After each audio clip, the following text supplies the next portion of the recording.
San Diego, it's time to fire it up. From the beaches to the ballparks, from the Gaslamp to North County, no one knows America's finest city like he does. You can't just punt on a Manny Machado prime use. He's a fourth-generation San Diegan, born and raised in the heart of this community.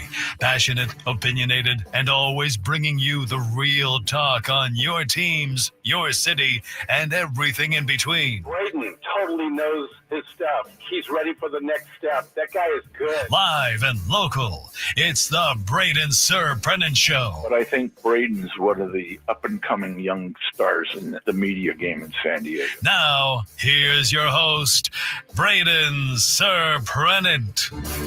What's up, San Diego? And happy Friday to everybody out there in America's finest city. I'm Braden Surprenant. This is the Braden Surprenant Show, leading you up to Gwen and Chris coming up at 2 o'clock alongside Frank Marchese. I'm Braden Surprenant. A little bit different today. I'm live from a hotel in San Jose, traveling with Cathedral Catholic Football. So I will be up here for the show. Up in San Jose, a little overcast, a little chilly up here. It's kind of like fall weather already.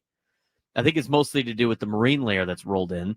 Hopefully it's not too chilly tonight. I didn't bring too many jackets just because it is still August, but I might have to be prepared for it to get a little cold tonight. So we'll see how that goes. Cathedral plays St. Francis tonight. Earlier today, I was walking around.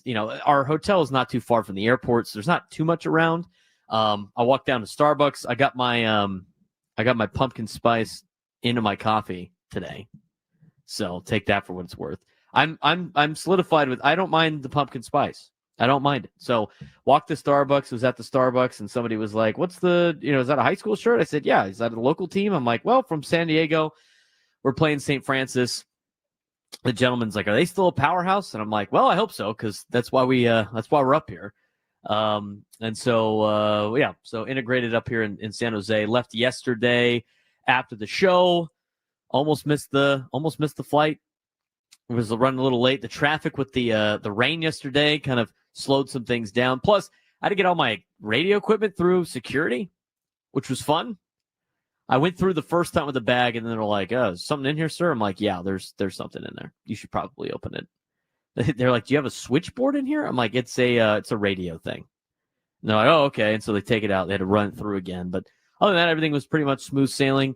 I was telling Frank before, it's way different traveling with high school kids than it is traveling with college kids. Way different. Trying to keep 15 to 18-year-olds focused is very difficult. And I know the JV team is on their way up here too. So a lot of big traveling party up here to San Jose. But that was me yesterday into this morning. Again, I'm from the hotel up here in San Jose. But we got a lot to talk about when it comes to San Diego sports. And I really want to talk about Aztec football. I thought the Aztecs looked really good last night. We got to watch some of it as a team in meeting rooms. I got to watch the opening drive doing that. I also had to do the fantasy draft. But I thought San Diego State football looked really good. And we're going to talk about San Diego State football a little bit later, not only in this segment, but also in the next hour about where they were at and everything that was going about with San Diego State football. And I thought they looked really good. This is what I thought they were going to look like last year. This is what I thought they were going to look like last year. We talked about all the pros of Sean Lewis and being able to focus on coaching now and being able to not have to worry about all the other aspects of what it takes to be, a head football coach in college football, a D1 coach now with like all of the NIL managing and asking for money and all of these things. Now we can focus on football. He's got a general manager, and so far so good with San Diego State football last night. I thought college football last night in general was great. That Cincinnati-Nebraska game was awesome. That game came down to the wire. I was hoping for the Big 12 victory for the Cincinnati Bearcats. They threw a pick late in the game. That game was fun to watch. I mean, I got ESPNU up right now, and they're re-airing the Towson-Norfolk State game.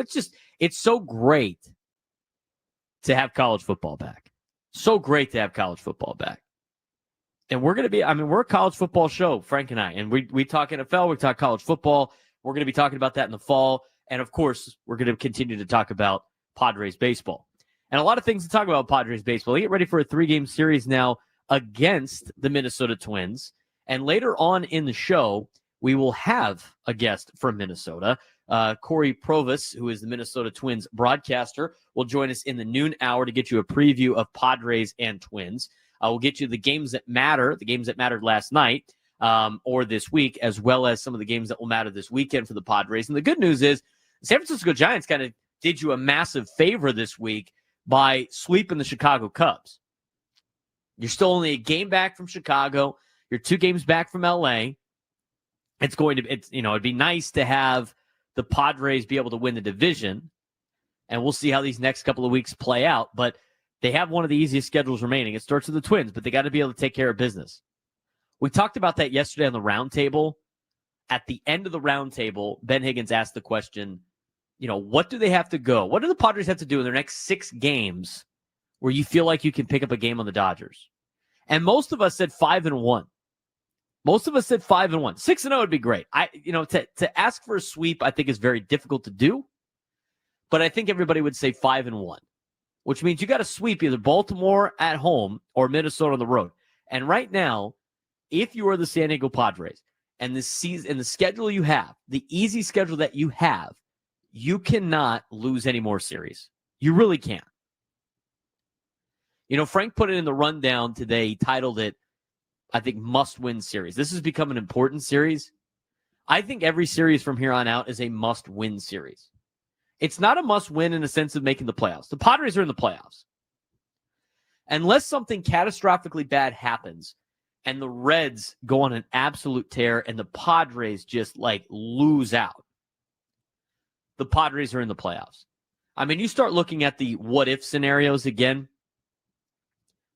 If the Padres win 14 of their next 28 games, they go 14-14 in their next 28 games, they are listed as a 99% chance of making the postseason. That's just going 500. If the Padres win 9 of their next 28 games, let's say the Padres win 9 of their next 28 games, which is you're talking about massive panic. That would be a major problem. But if the Padres win 9 of their next 28 games, they're still projected to make the playoffs. They have at that point, a 63% chance of making the postseason still. If they go win 9 games out of 28, that's winning 32% of the remaining games. That would get them to 84 wins, and they would still have a majority chance of making the postseason. So from that perspective, they're in the postseason. So the way that they navigate this next month, I think they could do it 2 different ways. One, they can go about it as we're trying to track down the Dodgers. We're trying to win the division. We're going to do whatever it takes to win the division, and we want a first-round bye in the playoffs. I think that's the right approach. That's one way to do it. The other way to do it is to go about your business in the sense of, okay, we're not trying to lose series, obviously, but we're not going to be all hands on deck for every game for the next month. We're going to try to find ways to get guys off their feet. We're going to try to give opportunities for other arms to be used in the bullpen, try to keep some of our guys fresh, try to keep some of our starters fresh. And I think, honestly, for the Padres, option A or option B, I think there's another option in between where you could do a little bit of both. I think the Padres can still track down the Dodgers and give their veterans days off. I think they can still track down the Dodgers and limit how much their bullpen pitches. I think they can track down the Dodgers and still maintain and get other guys reps in the starting rotation, so maybe you get an extra day off. Now, I think there's a way to do this without getting anybody out of their rhythm. And I think that's what the Padres are going to do over the next month. I mean, we saw it on Wednesday. Luis Arias finally got a day off. And there's ways to get some guys days off. And I would imagine they're going to be giving guys some days off. And that's why when it was brought up on the roundtable, everybody's like, still want to go after the division. It made it look like I was the guy saying like, oh, well, you're already in the playoffs. Let's make sure we're ready for the postseason. That's not what I think.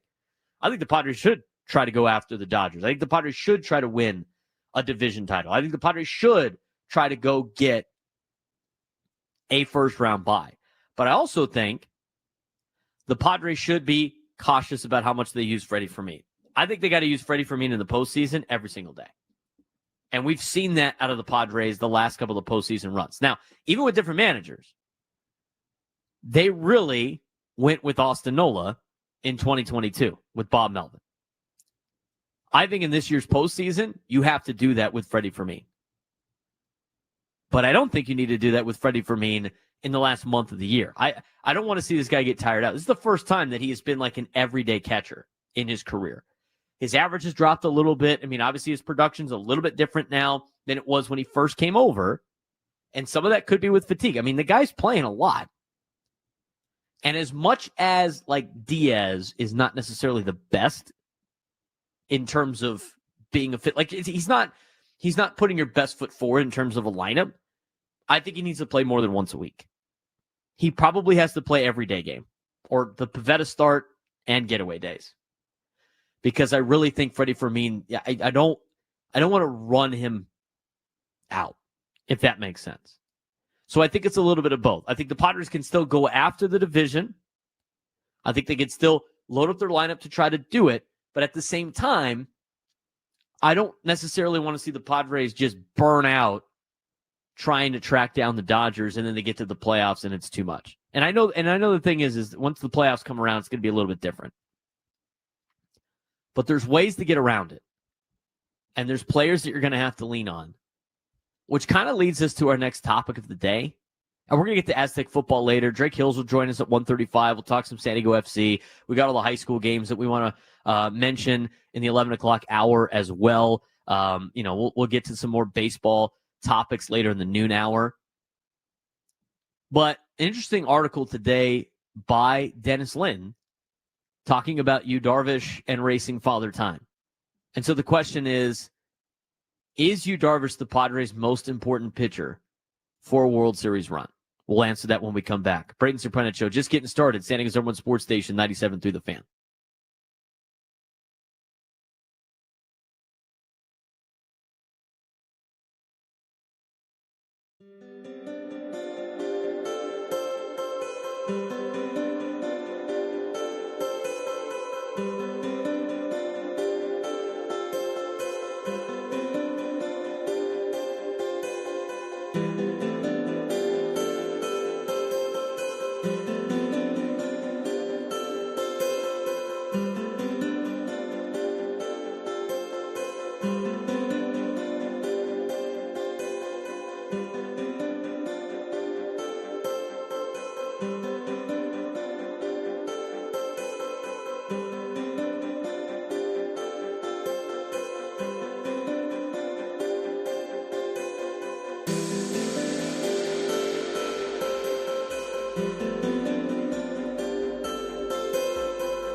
Like the big wave with cheese and fresh cut fries. $10 now for a limited time only. Visit one of our Islands restaurants throughout Southern California today. Dine in only. He's Frank Marchese. I'm Braden Surprenant, live from the hotel up in San Jose, as I'm getting ready for a high school football game tonight. Traveling on the road with the Dons. This will be one of 2 times that I have to do this. We will do it again in October when we come up here to play De La Salle. And so I have to meet them at some point. They're leaving the hotel at 1:30, which is obviously something I cannot do. And so I'm going to have to get a ride with our athletic director, Noah Stevens. I talked to Noah before today's game, this morning in the lobby. Noah's a little stressed. Noah's a little stressed out, as I would imagine.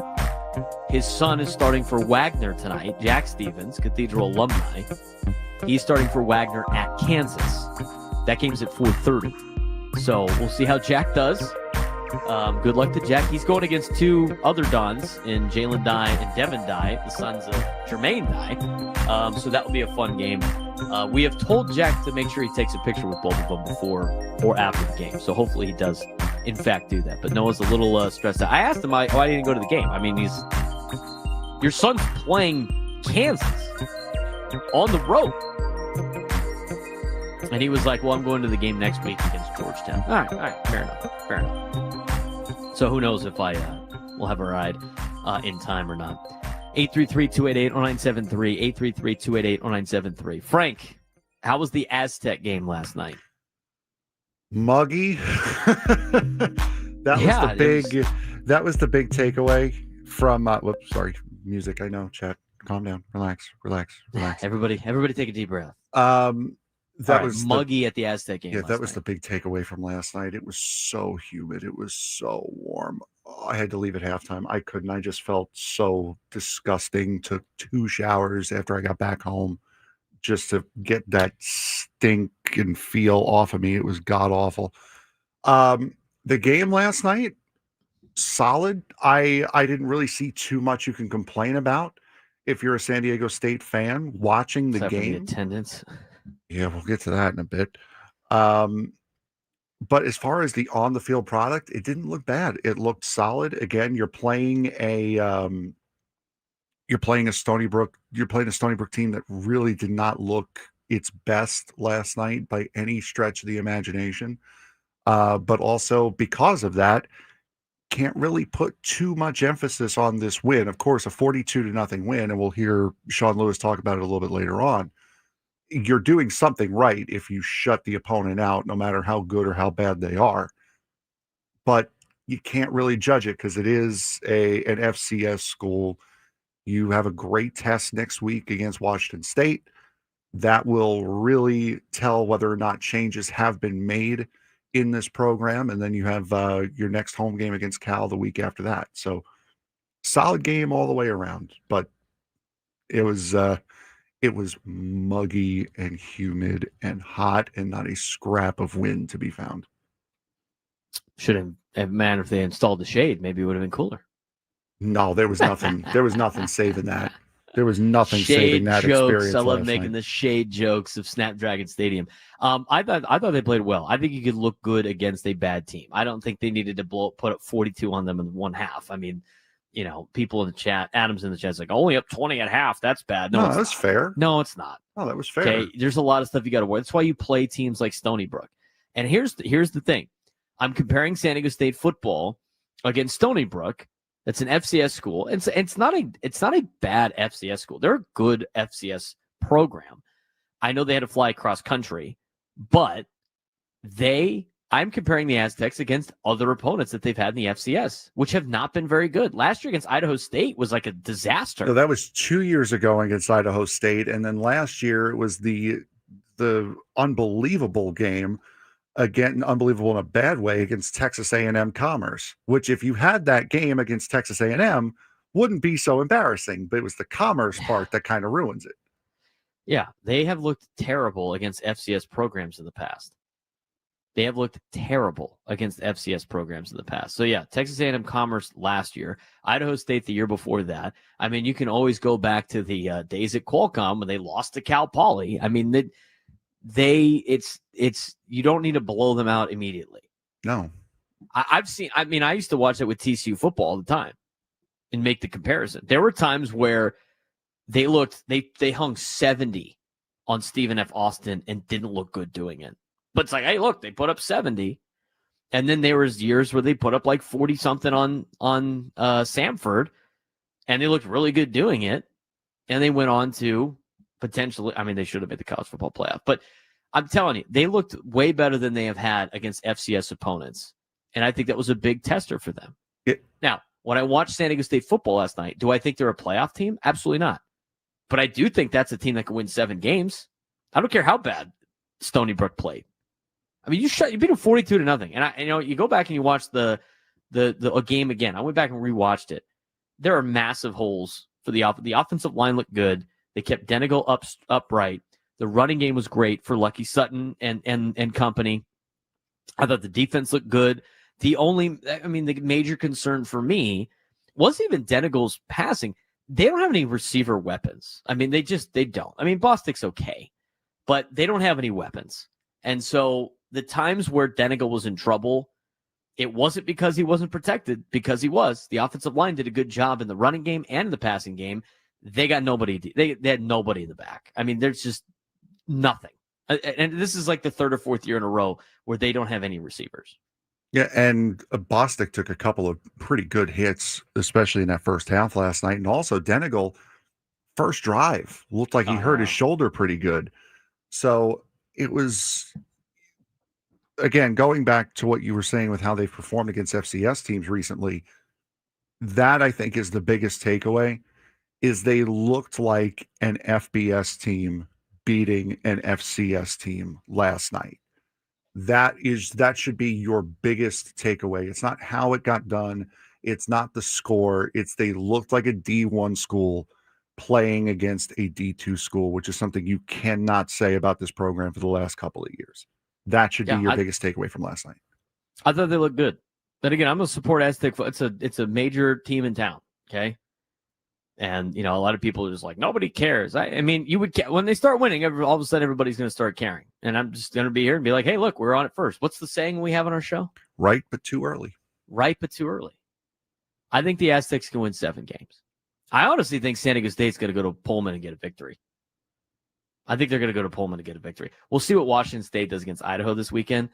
But I think San Diego State can go up there and compete with Washington State. We'll see what happens next week. Yeah. 833-288-0973, 833-288-0973. We have some news for you that I want to get to. So, bad news, Frank. Do you want the good news or the bad news? Go bad first. Okay. Bad news. No Ryan O'Hearn on Gwynn and Chris. Oh, no. Bad news. The good news is, not to say he's better than Ryan O'Hearn, because I think Ryan O'Hearn would have been a great guest for them on Friday. The good news is, you ready for this? Go ahead. Mason Miller will be joining Gwynn and Chris today. Mason Miller is joining Gwynn and Chris today. I got to get the exact time on that. 2:40. So Mason Miller will be on the air at 2:40 with Gwynn and Chris. That's going to be cool. Looking forward to that on the Gwynn and Chris show. So that was a little bit about Aztec football last night. I do want to get into this Yu Darvish thing a little bit. And we don't have time to get to it in this segment. But he is racing Father Time. And Father Time is, in fact, undefeated. Darvish is 39 years old now, continues to defy time and injuries while reinventing himself, lower arm slot, vast pitch arsenal. There's a lot of reasons why I think Yu Darvish is very important to this Padres team. But is he the most important pitcher for the Padres to win a World Series? I think that's an interesting question. And I think it's a question that, obviously needs to be answered. But when you look at the Padres starting rotation and you look at the question marks, right? And we talked about this yesterday. You need somebody to really step up. And now I know a lot of people have talked about Dylan Cease, and we talked ad nauseum yesterday about Dylan Cease and what he has to do. And like, how do you navigate with Dylan Cease? in the postseason. But I think the secret to the Padres' success relies on Yu Darvish. Is he the most important pitcher to the Padres winning a World Series this year? We'll answer that question when we come back on the Braden Surprenant Show. San Diego's #1 sports station, 97.3 The Fan.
That's Frank Marchese. It's the Braden Surprenant Show, San Diego's #1 sports station, 97.3 The Fan. Talked a little Aztec football earlier on. We'll talk more about that later on in the show. Also talking Padres baseball, getting you through a Friday, getting you ready for Padres and Twins for a 3-game series this weekend. We got college football all weekend long. We had 17 games last night in college football. We got 10 more, I think, tonight. And then we have a full slate on Saturday, 2 games on Sunday, and then a game on Monday. Again, we won't be back in action until Tuesday. We do have Monday off. Frank's going to enjoy his Monday off. Have some brisket ribs and some pork belly burn ends. 100%. Going to be great. Big game on Monday. Go Aztecs. Big game on Monday. Not a little game on Monday. Big game on Monday. Frogs are 3.5-point favorites. Now, the big game is tonight, App State, Charlotte. It's not Auburn, Baylor? No. You're telling me it's not Tarleton State at Army? No, that's the first game, not the big game. That's the first game. There's a Apparently, difference. San Jose State's playing the Chippewas tonight up here. So Yes, they are. Too bad I can't go to both. Well, it depends. If you guys can somehow get your game done in a half hour, you can That's go. not happening. Probably not happening. By the way, before we came back, you had the Sports Minute. Was it Infinity? It's Infinity, right? Yeah, the Infinity Sports Network. Sports because Network. CBS Sports Network or Radio Network was not good enough, apparently. No, on the contract, they only had a certain amount of years that they were allowed to use the name, and then they had to give it back. That's why you have Infinity. But I always get it confused with Xfinity, which is the sponsor of the live area in Philadelphia, which also makes sense because Odyssey is based in Philly. I digress on that. What's that guy's name? Levine? Sean Levine? The sports machine, Sean Levine. Sean Levine, the sports machine. Do you think he gave himself that nickname? No one in Or do you this- think somebody called him that? I'm sorry. You're speechless right now. Yeah, exactly. That is something you don't do that to yourself. Do you think he called himself that? I think he did. I don't know him. I don't know him personally, so I'm not going to assume. The But sports machine.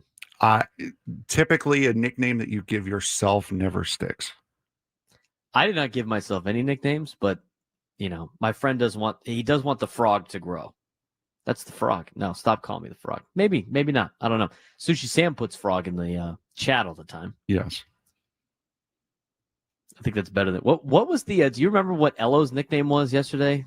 He talked about in the round table. No, I wasn't. I was working, not listening to the round table. He said John Shalesnik was the sports doctor and Elo was the sport. What was his name? It was something that was so Elo. It was funny. It was so Chris Elo. It was so funny. I remember vaguely hearing that part in the background, but I couldn't pick up what I wouldn't be able to remember. It wasn't like sports enthusiast. It was something like it though. The sports doctor and something else, and I totally forgot what it was. Somebody's got to be able to tell me that. I don't remember what it is off the top of my head, but I remember Elo said it yesterday, and I immediately was like, "That is the most Chris Elo nickname I've ever heard in my life." We were talking about like first time on air. Yeah, was part of the seventh inning stretch yesterday. I remember hearing that. I remember hearing the story about him, like after the first time they put him on, saying, "You guys do that again, you'll get fired." But that was good, so keep doing it. Specialist. That's what it was. Specialist. The specialist. Sports doctor and the specialist. That's awesome. I'm literally a name like specialist means the guy's a long snapper or a kicker or a punter. I could totally see Chris Ella doing that. Hilarious. Or the new position in college football, the gadget guy. Gadget guy. Did you see that in the USF game yesterday?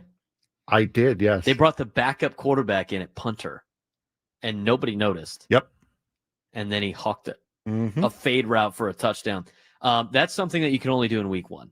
Yes. Because after that, people are going to be on red alert, and they're going to be like, what number is the punter? All that stuff. I mean, I have to do that already for high school games. I can pay attention and be like, wait a minute, that's not their punter. Immediately call timeout. But that was a good play last night. There was a lot of good college football games last night. Let's talk about you, Darvish, Frank. Yes. The question was, and again, we had the article from Dennis Litt. He goes into fine detail about Yu Darvish. 39 years old, obviously continues to defy time and injuries while reinventing himself with a lower arm slot. He worked on that this year. A vast pitch arsenal. Despite elbow issues, long IL stints, and questions about how long he'll last into his 6-year extension, he remains a key figure for the Padres rotation. His meticulous preparation, adaptability, and love of the game and for the game keep him effective even as he enters uncharted territory for pitchers his age. Teammates praise his impact both on the mound and in the clubhouse, but questions loom. Can he hold up physically, and how much longer can he be that guy for San Diego? The other question is Yu Darvish the Padres' most important pitcher in this stretch? Is he the most important pitcher in determining if the Padres win a World Series or not? Yes or no? Yes. Yeah, I think because so. Who else do you trust? Who do you trust behind him? Of course you're going to trust King. Of course you're going to trust Pivetta. Who's behind him that you trust? No one in a playoff situation. It's not just a trust thing, though. To me, it's the important one because he's the guy that swings it. Yes. He's the swing guy right now. Because you mentioned before, King and Pivetta. I mean, that's your 1 and 2 in the postseason. I think I think you're fine with both of those guys. Even with the injuries that Michael King has had this season. Padres have a playoff game tonight, and Michael King is pitching. Are you concerned? No. No, you're not concerned. Padres have a playoff game tonight. It's win or go home, and Nick Pivetta's on the mound. Are you concerned? No. No. Now, here's where it gets a little interesting. Padres have a win or go home playoff game on the road tonight, and Dylan Cease is on the mound. Are you concerned? Very. Very concerned. I am probably 80% concerned. Add in other pieces. Randy Vasquez, are you concerned? Yes. Not as much as Cease, but yes. I am concerned because he's a rookie still, right? I mean, kind of. He's a young pitcher who hasn't been there before. So I would be concerned with Randy Vasquez. Nestor Cortez, even though he has playoff experience, I would be very concerned about Nestor Cortez. J.P. Sears, I mean, we'll start talking about spring training. Start throwing the fire alarms. Yeah, we'll see you for pitchers and catchers in the springtime. The other one is like Joe Musgrove as an opener. No. Highly concerned. Highly concerned about Joe Musgrove hurting himself more than him going out there and doing well. I'd be more concerned about him hurting himself, which I don't want to see. So that leaves like one guy, and you need one more guy. To me, that's Yu Darvish. 100%. And I trust Yu Darvish. I trust him in the playoffs. You look at some of his numbers that he has had in a Padres uniform, and Dennis Lin had them in the article. And you look at, what he has done against the Dodgers in a Padres uniform, what he has done. And it seems like, I mean, it's recency bias. You remember a couple of starts where Darvish got knocked around by LA, but he has a 2.58 ERA against the Dodgers since joining the Padres and a strong postseason history. I mean, who do you have to get through in order to make it to the World Series? It's going to be LA. And so you start looking at how this rotation plays out. And we talked about Dylan Cease in the piggyback kind of move and how you wouldn't want to use Dylan Cease unless you need a fourth starting pitcher in a series. The guy that it comes down to is Yu Darvish. So you better hope that and I thought he pitched fine the other day. He gave up 4 runs. He gave up the big blast. I still think that was good enough for you to win. It's not going to be that good enough for you to win in the postseason, but he's still coming back from that injury. He's still trying to log some games. He has now pitched the least amount of games as possible. Or no, least amount of games in his career in one season at 10 right now. And so I think over the next 3 or 4 starts, it's going to make a big impact of whether or not Yu Darvish is that third guy. And I think he is going to be that third guy, and I think he has to be that third guy, which makes me say he is the most important piece to this Padres team in the postseason. I think he's the most important piece to the Padres in the postseason. Out of every player, Yu Darvish is the most important player, pitcher, whatever, for the Padres to win a World Series. Yeah, 100%. And to Brandon in the chat, if you do you think there's going to be any last minute starting pitchers on waivers this weekend the Padres could pick up? If a pitcher is getting put on waivers right now, they're not worth anything. Because if they were worth something, especially for a playoff run, they would be on the team that they're on. But the other ones would, like, I think, didn't they get rid of the waiver trade deadline thing? I think so, yeah. So there's like no trade for it now. I think it's probably less incentive for some bad teams to put pitchers on the waivers. But you're right. I mean, they have to be on the roster before August. What's the last day of August? 30? 31st. 31st. There's 31 days in August. So they have to be on the 40-man roster before August 31st. I don't think there's anybody that could be potentially put on waivers that is a better option for you than Yu Darvish. I know for a fact that that's the case. I probably lean towards there's probably not an option out there that's better than JP Sears on waivers. Eric Fetty just got picked up by Milwaukee. Eric Fetty is not getting a postseason start. No. If anything, he's getting one inning in a game that's out of control.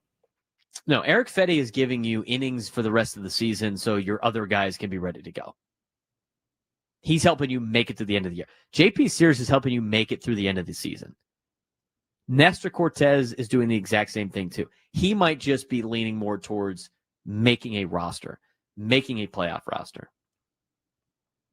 So again, when you look at if the Padres are going to win a World Series, it's going to be because of Yu Darvish. And I think, honestly, I think there's no other player that you could put that comparison in for.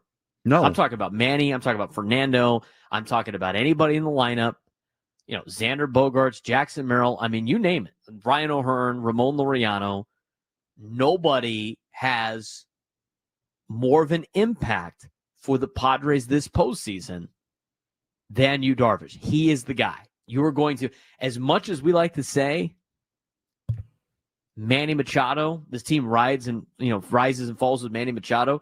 This team's fate is going to be in the hands of Yu Darvish. As dramatic as that sounds, that is the case. What wins in the postseason? It's pitching. Where's the spot that you have the most not really concern with, but the most pressure is that number 3 starter right now. I think they can make it through with a Dylan Cease, Nestor Cortez piggyback, or a Wandy Peralta starts the game, Dylan Cease comes in, or a bullpen day. I mean, they could do that one time a series.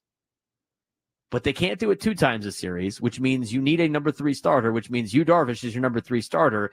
You're gonna ride and die with him. And I'm gonna be honest with you. That's not a bad guy to ride and die with in the postseason. No. He's crafty. His preparation's insane. Like, he's looked good in the postseason. Could be a final hurrah for him to win a World Series, because he hasn't won one, if I'm not mistaken. I don't believe so. He didn't win one with Texas.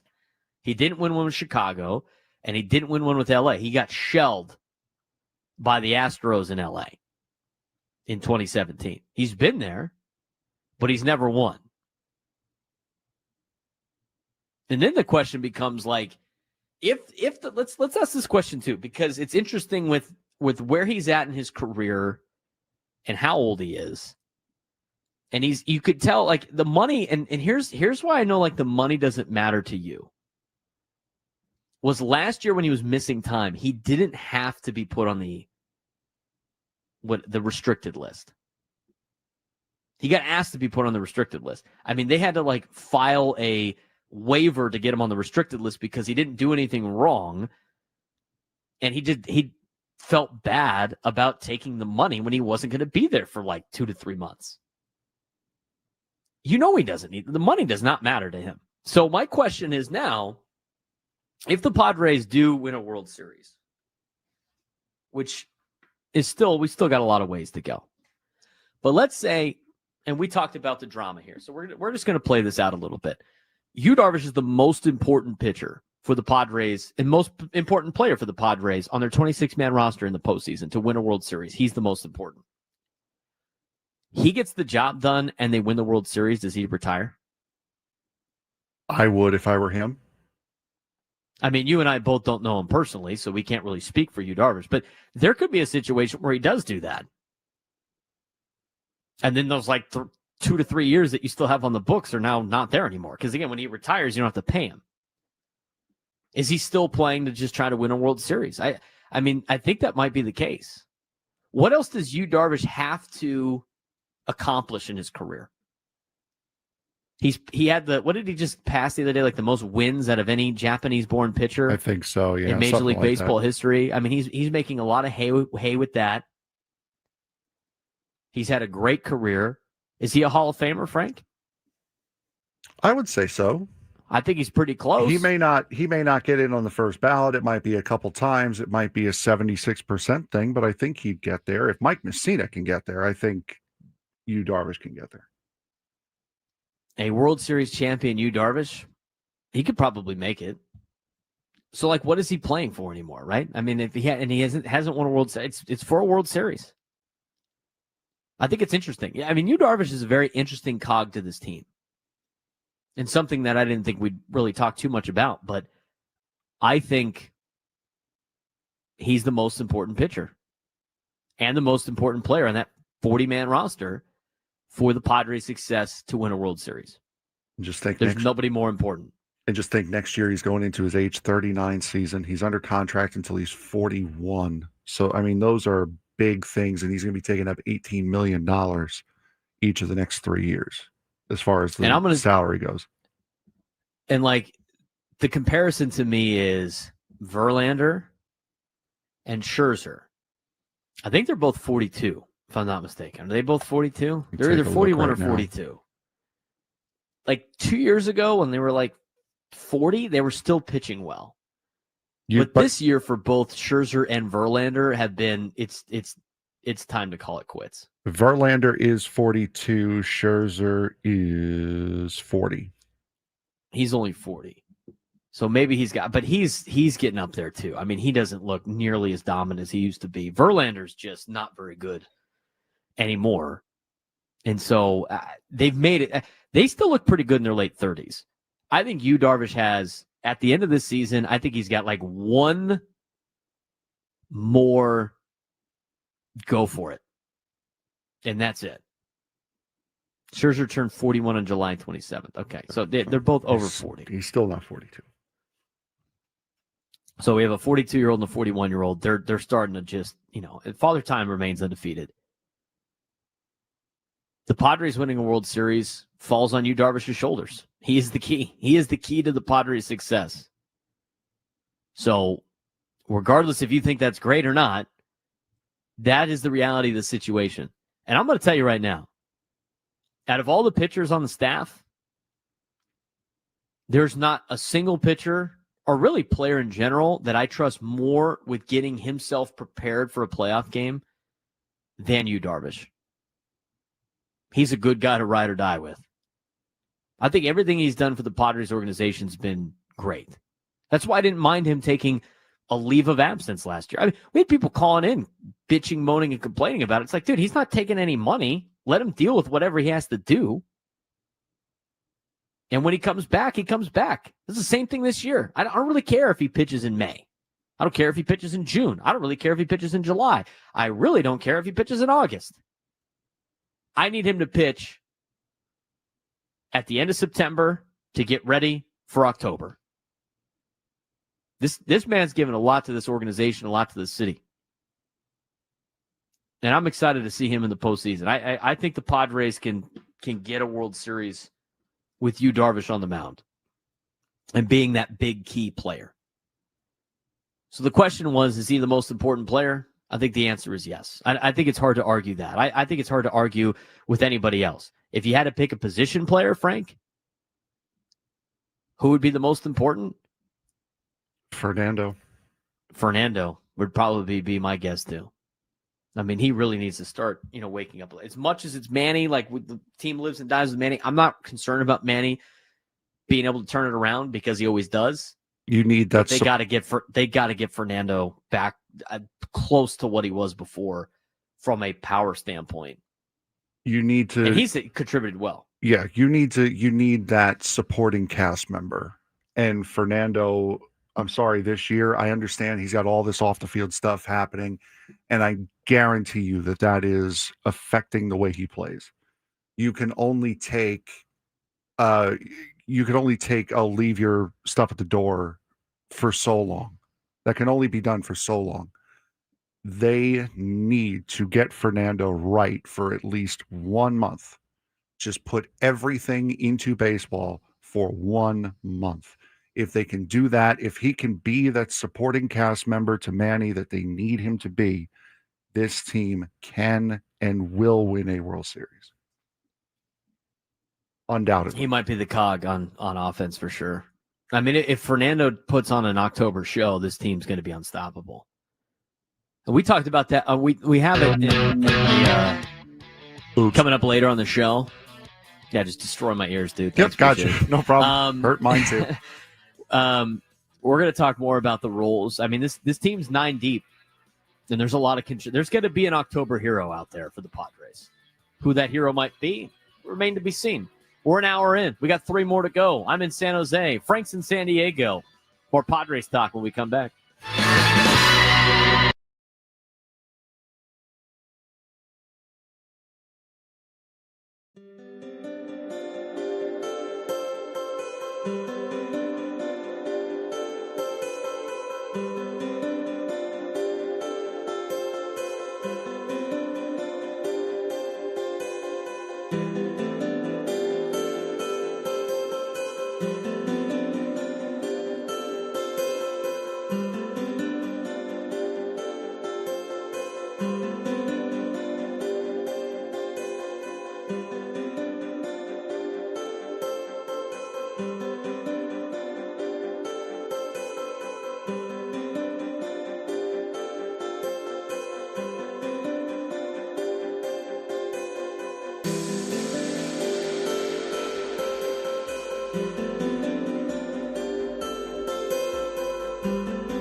I'm up in San Jose.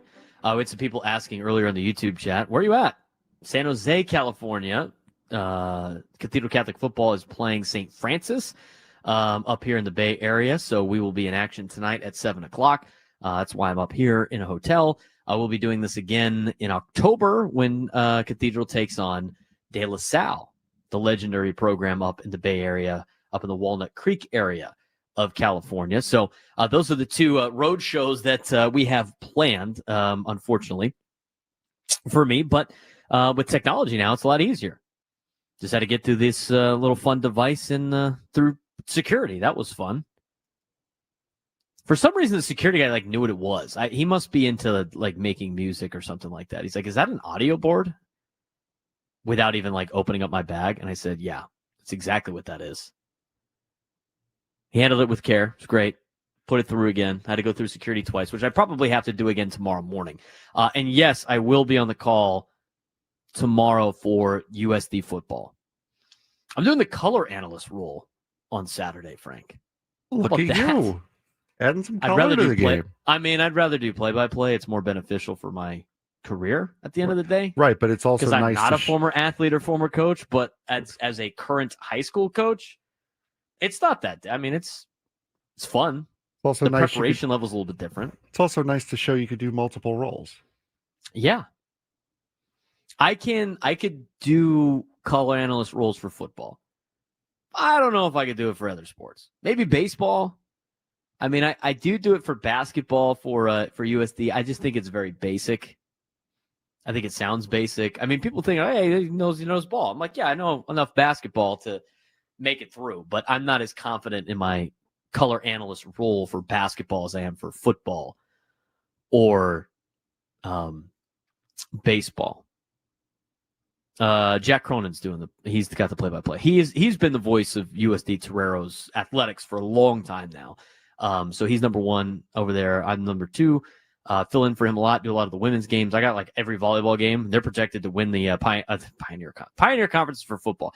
They're projected to win the West Coast Conference. So we'll be on tomorrow at 5 o'clock, USD Cal Poly. So hopefully the local teams get a couple of wins this week. San Diego State football got a win last night. It was great to see. Overall, and we're going to talk about this right now and talk more Padres baseball in a little bit, but Aztec football had a good win last night. It was the game last night. That's why we're breaking it down on a Friday. No Padres baseball yesterday. I think if you're an Aztec fan, you should be excited about this team. They're going to be a lot better than they were last year. I think they showed it last night. I love the running attack with Lucky Sutton and Byron Caldwell and Christian Washington, the three-headed monster, all three local products coming out of San Diego. I didn't like the fact that they had Lucky all the way down the field, and then they decided to go with Cardwell down at the goal line where he got stuffed twice. Out of all the backs, it makes the most sense to put Lucky down by the end zone. But you know what? They ended up figuring it out. They gave Lucky the ball, and then he punched it in for the first touchdown of the season for San Diego State. Lucky had his overall numbers last night were good. 22 carries, 100 yards, averaged 4.5 per carry, 2 touchdowns along a 20. That is the rushing attack that San Diego State has been built on for a long time now. And I think a running back like Lucky Sutton fits them, and that's an equalizer when you're trying to compete against better teams. Now, last night, Stony Brook, not a better team, obviously an FCS opponent. They're flying cross country. They're not as good as San Diego State, but they took care of business. The Aztecs took care of business last night. I liked what Lucky Sutton did. Christian Washington had 7 carries for 38 yards, and averaged 5.4 carry. He had a touchdown along at 27. Byron Cardwell Jr. Had 7 carries for 29 yards. He had a long of 14. I thought Jaden Denigal played pretty well. I think he made a lot of impressive throws. He was 13 for 25 for 208 and a touchdown. Obviously not very high on the quarterback rating yesterday. Bert Emanuel Jr. got thrown into action because of Denigal getting injured early in the game, but he was able to come back. Emmanuel Jr. 3 for 4 for 19 yards. I think the biggest problem for San Diego State football right now offensively is their receiving core. They don't have a lot of weapons. They just don't have a lot of weapons. They don't have anything to throw. They don't have anybody that's the guy. They don't have those Vincent Browns out there that we've seen in the past for San Diego State football. So I think quarterback play was good. I thought the rushing attack was good. I thought the defense played well. Leading tacklers last night, Owen Chambliss, Tana Latuli. I thought the local products balled out last night for San Diego State, and it was a good overall win. And now they get ready for arguably their best tester at the beginning of the season in Washington State, and they got to play them on the road. And I think San Diego State can beat Washington State. They lost to them by 3 points at home last year. A way better Washington State team, whose quarterback, by the way, is now at Oklahoma. John Mateer's the starting quarterback for Washington State last year that beat San Diego State by just a field goal. He's now the starting quarterback at Oklahoma. And his offensive coordinator is now at Oklahoma. And the coaching staff has left. I'm telling you right now, San Diego State's going to be able to hang with Washington State on Saturday, next week. And you know what? I think they could beat them. Next weekend. I think San Diego State could beat them. If San Diego State beats Washington State, I think they can win 8 games this season. And now we talk, more about, the game a little bit, and we'll go through some of the other things. But I thought they played well last night. I thought the side of the Lucky Sutton effect was great. I mean, San Diego State rushed for 226 yards and spread the ball among 9 receivers. I mean, they had a good balance with the offense. I thought the offense looked as good as what I was expecting it to look like last season. But it was overall a good win, and here's what head coach Sean Lewis had to say about last night's win against Stony Brook. Proud of the effort from the guys tonight. Obviously, anytime that you can pitch a shutout, you're doing some things that are really good. Really proud of the leadership from Coach Orich. Pretty neat for him, for the boys to rally around him and get a shutout as, DC for the first opportunity here with the Aztecs. Pleased with the way that the offense started the game. Overall in the third quarter, some things obviously that we need to clean up. That was not to our standard, and gather the team up there at one point in time to remind them of how we do it and why we do it, and that the scoreboard is a direct reflection, right, obviously, of how we go about our business. And we didn't do that the right way in the third quarter, but grateful to take the first step and to get the first win against a really good team. I mean, that's a good team that's going to have a great year, and excited about, how much better we can get as well as we go forward, which will be really cool to see. I don't think last night was a turning point for the program. I think it was taking care of business. If they go up to Pullman and beat Washington State, I think they have turned the corner. Did they prove anything last night? Yeah, they proved that they could take care of business against a bad team. Then they look good doing it.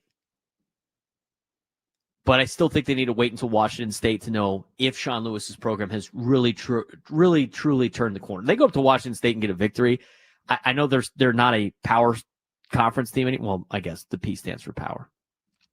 So maybe that is the case. By the way, the Power Act teams last night did not look very good, Frank. I mean, Boise State got run out of the building by USF. Yeah, they did. And they are supposed to be the premier team of this new Pac whatever. It's amazing what one running back can do. Yeah, can't handle the American Athletic Conference. They should be power then. There's no paid American Athletic Conference. Okay. San Diego State has now won 58 of its last 60 games when rushing for 200-plus yards. That's pretty impressive in itself. They're 58-2 when they get 200 yards on the ground. 58-2. I think with Cardwell, Sutton, and Washington, I think they could do that. What do you think, Frank? Yeah, absolutely. I mean, they all looked good last night. Cardwell had a very good ability to widen the field and be able to find lanes and get running downfield. Sutton looked very, very good, especially in tight, getting through the line. He looked great. Unfortunately, I didn't see too much of Washington. I left at halftime, but what I saw out of the San Diego State rushing game, very, very good. I think they look really good. They have a 3-headed monster in the backfield. And Sean Lewis talked about the 3-headed monster that they have in the rushing room. Yeah, they did good. I mean, looking at the numbers, right? Lucky averaged over 4.5 a carry. Christian was 5.4. Byron was 4.1. They're all very effective. I think there's some things that we can tighten up on our courses. I thought we were a little bit wide off the gapping unit on our gapping unit plays. There's a couple open access cutbacks in our inside zone that we need to be tighter to and clean up as we go. But again, it's a talented room. It's a talented crew, and have had good time on task with all of them. And they've all shown those abilities through practice against a really good defense, right? So feel comfortable with all of them. Obviously, Lucky showed that he could carry a good load tonight. He did. I thought Lucky looked great. We've continued to say it. The running game, but we knew the rushing attack was going to be good for San Diego State. We knew that the rushing attack for San Diego State was going to be good this year. That to me was the for sure offense was going to be good. You even look like in Phil Steele's book, he had San Diego State's rushing room, one of the better ones in the country, and listed with the group of 5 schools. He mentioned that San Diego State running the football was going to be drastically improved from last year. When talking to Lucky Sutton, leading into the season, it sounded like they were going to run the ball a lot more, still do Aztec fast, but be able to ground and pound. They were unable to do that last year. I think they established the run early and often in yesterday's game. I think that needs to be a key part of their success coming for the future. But they also need they've got to be able to throw the ball. And the reason why they got to throw the ball is they got to get people to watch their games. I mean, last night's attendance was insane. It's not, it was insane in the sense that it was embarrassingly small. But at the same time, it was not surprising. And we're going to talk about that when we come back. And I did want to hear from, and here's we're going to hear from Sean Lewis on the quarterback situation. And then we're going to talk about what the stadium there was less people there, it looked like, than a CIF championship game at Snapdragon Stadium. And I get it was hot, it was humid. Stony Brook's not a draw. But to me, the thing that needs to be fixed the most for the Aztecs is they got to be able to get people to go to games. I think last night was a step in the right direction by winning, but they have a massive attendance problem on their hands. We're going to talk about that when we come back. And then later on, a lot of roles for the Padres. The Padres are 9 deep, and guys are doing what they need to do to compete. We're going to talk more about that as well. Get you some high school football in there also. And we haven't mentioned it too much yet. What was going on in Dallas yesterday? That was probably one of the dumbest moves I've ever seen. We'll talk about that as well as we continue on. Braden Surprenant Show, San Diego's #1 sports station, 97 through the Fan.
much these days, but you can always count on Sundays with the NFL on CBS and Paramount Plus. Watch your local NFL game live every Sunday on CBS and Paramount Plus all season long.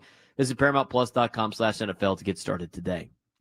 833-288-0973, 833-288-0973. If you want to join the show today. Anybody go to the Aztec game last night? We're going to talk more Padres baseball. I bet you like everybody that attended the game last night could probably give us a phone call. And we'd be done in one segment, Frank. Uh-huh. San Diego State last night, announced crowd of 20,624. What's your opinion on that? Is that even, I mean, you were there last night. Not even close. No. Not even close. Remotely close. Actual turnstile count, 13,516. Does that make more sense? You didn't even think that was the case. No. You thought there was less than that. Yes. It looked like from pictures before I get the actual on the ground report. It looked like in pictures that San Diego State had an exclusive game for just their friends and family. That's what it looked like on all of Kirk Kenny's videos. That's what it looked like on television. That's what it looked like from people that I know that attended the game. It looked like it was an exclusive invite scrimmage at the game last night. It was, I got there an hour before kickoff. Walked the concourse, walked the upper deck, which is something I never do. I wanted to get the full shot of the field that you guys saw on my Instagram yesterday. There was nobody. I mean, nobody. What time did you get there? 6? Yeah, I got there at 6. An hour before kickoff. And honestly, by the time I got up to the upper deck, it was about quarter after 6, 6:30. There was nobody in the upper tank on the home side, on the west side of the stadium. Not a soul up there. The north side concourse walking back and forth behind the mountainside end zone. You and I both walked that concourse at halftime of the San Diego State San Diego FC, I believe it was Nashville game, was the one that you went to before football season started. Yes. You know, you cannot walk that end of the concourse while the game is going on for San Diego FC. I could not decide where to walk. There was so much room on that north side concourse. I went to Crack Shack on Saturday for the San Diego FC Portland Timbers game. It took me 15 minutes to get an order of chicken and fries. Yesterday, it took me 15 seconds. No lines. If I got caught in a line last night at the game, I probably would have been the most unlucky person in the building. There was nobody there. There was no buzz. The east side lawn was completely empty. The east side driveway, now granted, that has changed a little bit because of all the construction that's going on. So now instead of, just having a block party on that driveway, now people are driving to get around to the parking lots. There was nothing there on the lawn, on the driveway. There was nothing there. When you go to a San Diego FC match, that is full. It is jumping. There is music going. It looked like the building was closed yesterday. It was embarrassing. For an hour before kickoff, for the opening game of the season, it was unbelievable how empty that place was. And it didn't look even halfway full until midway through the second half. That was it. Midway through the second quarter. That's when it started to look halfway full. I knew some people there at the game last night. Our friend Sushi Sam was there. He was in the AC controlled area. He's got some nice seats. Lucky. Yeah, he said, hey, he put you in the chat. He said, anytime you're at the game, man, hit him up. You can go hang out with the legends over there. You see, now that Sam's little suite. You see, now that doesn't help me today for last night. No, because last night it might help you for the Cal game, though. When I needed air conditioning last night, I did not know this information, and I would have. All right. Well, you could talk to him about it on Monday. Anyway, I knew some people at the game last night. I think the game obviously was fun. I think a lot of people had a good time. But that being said, Sam, I think put in the chat yesterday, you got to be monitoring a little bit better. For your own sake. I'm just looking out for you, Frank. I'm sorry, I'm working. My bad. Adam Paul said in the chat, season ticket holder said tailgating was good. The tailgating scene is still pretty good, I think, at Aztec games. It's not as great as like other parts of the country, but here's the deal. There's a lot of things that San Diego State needs to fix about their home games. One of them is the product needs to be better, and I think they have fixed that now. I'm not ready to say they've turned the corner yet, but it's going to be better than last year. So I think that I think that is one of the problems. Number two, I think it would be more concerning if the student section was empty. Sounds like the student section was pretty full. It was not. It was well attended, but they left at halftime. The thing with the student section is when you have the 7:00 games, they're going to want to go out and party anyway after the fact, and they will leave early if they need to. Some of these games are a little bit too late. They obviously don't get to pick all their kickoff times. So, but at least the students are there. The thing with San Diego State, and I think their biggest problem is just it's so expensive to go to a game against an opponent like Stony Brook that nobody cares about. And here's the deal. We've talked about this before. They have to compete with the Padres. They got to compete now with San Diego FC. They got to compete with the Wave. They got to compete with rugby. I mean, there's all these other things in town that they have to compete with on top of the fact that San Diego's got a lot of things to do. But San Diego State, I mean, it's like ridiculous to park. It's ridiculous to attend the game. And I've had this conversation multiple times, and I'm not afraid to say it. The people I know that have season tickets for Aztec football pay more money than I do for TCU season tickets. TCU's in the Big 12 conference. They're in a Power 4 conference. Now, I know they're in Fort Worth, Texas, which is different than San Diego. But at the same time, I have good seats, and they're cheaper than most people who have season tickets for Aztec tickets. The competition's way different. And so when these people sell their tickets online, they eat tons of money. My parents have tickets, and my dad supports the program. He's an Aztec alumni. So he buys season tickets.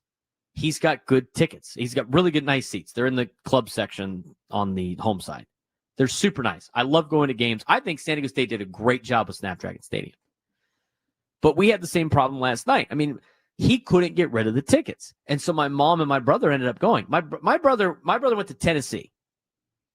He's used to watching Tennessee football. He almost had to get dragged to the game because he was like, what am I going to watch this for? And by the way, those tickets are like a couple $100 a pop. It's like, and I understand why. It's their club seats. They should be like that. But to pay like that kind of money for San Diego State Stony Brook is ridiculous. It's ridiculous. If you look at, here's the thing, Frank, we've done this before. Mm-hmm. If you look at ESPN on their website and you look at the scores, right? You pull up the scores page. Mm-hmm. It will tell you tickets as low as whatever for games. Like for Tarleton State Army, $6, $49 for Western Michigan State, low as $8 for Kennesaw State Wake Forest. I don't know what the Aztec Stony Brook one was, but I'm going to tell you right now, a lot of people that spent money on season tickets are going to have to eat a ton of money for games like that if they try to resell their tickets, unless it's like $50-something. We did this in the past where San Diego State was playing like Wyoming or something like that. They're playing a Mountain West school, and their tickets were more expensive than a UCLA home Big Ten game and a USC home Big Ten game the same weekend. Same weekend. I'm just going to go to week 3 because I know when they host Cal. Yeah, when they host Cal. Okay. Yeah, take a look at the game and then be like, okay, well, it's California. Look at like how much SC is, and I know they're bigger stadiums and everything like that. So week 3 or week 4? They have a bye week 3. It's the September 20th is their next home game. Okay, so that'll be week 4 then. Right now, tickets as low as $64. $64 And to attend that's 3 San Diego weeks State out. Cal. Okay, $64 to attend San Diego State Cal. My God, you know what? You're about to take everything back right now. No, some of these games are ridiculous. Wyoming, Colorado, in Boulder. Tickets as low as $191. Colorado is ripping you off. They have the Dion effect. Yeah, that's ripping you off, is what that is. You have to compare against other teams in like the area. I mean, San Diego Jose, State Cal's okay. Idaho, San Jose State, $29. Fresno State, Hawaii, $44. Boise State's at Air Force. It's $24. Yeah. Nevada, West Kentucky, $20. I mean, Washington State's a rivalry game. That's like $160 to get in that building. But you look at some of the games. SEC on the same week, Oklahoma versus Auburn at Norman, 57. I'm going to tell you right now, I'd rather spend $57 to get into the building for Boomer Sooner and Auburn. It's a little bit more intriguing to me than San Diego State Cal. TCU SMU is $109. I'm about to post my tickets on that one. But again, like you look at the deal, and it's just like the tickets need to be. I don't know why they don't make one of the two things cheap. I know they're trying to pay off the stadium, and they're going to make all their money on that new project. They're starting to build around the stadium now, which I think is great. Yes, which if you're used to parking in either the purple or the orange lot, get ready because last night there were some changes to how you get around down there. Once they do that, I think the area is going to be one of those places to be because they're going to put in bars and they're going to put in restaurants. And that's going to make it a little bit more intriguing, I think, to go to games. I think it's going to bring a little bit more activity because when you start putting in bars and restaurants, you can get people to show up to the area and watch college football. Like if I'm going to a San Diego State game, it could be whoever. And there's a bar right there, like walking distance. I could go watch my other teams play and then walk into the stadium. You can't really do that unless you want to set up a tailgate. Not everybody wants to do that anymore. And so I think that might bring a little bit more buzz to it. I think, well, that's where they're going to make all their money. But I just don't understand like why they're not using like the ticket prices as a loss leader to get people into the building. Just get them in the building. Because if you give people cheaper tickets, I'm sure they've done research on this. So there might be some stuff that I don't know. But get into the building. Get people into the building. They're going to spend money on stuff. And I was talking to a coach at Cathedral. He coaches girls flag football and he coaches baseball. He's a Gonzaga alumni. But we're talking about Aztec football. He's like, I cannot bring my family of 4 to the game. It's way too expensive. It doesn't make any sense for me to do that. He's like, at least get us in the building. I 100% agree with that.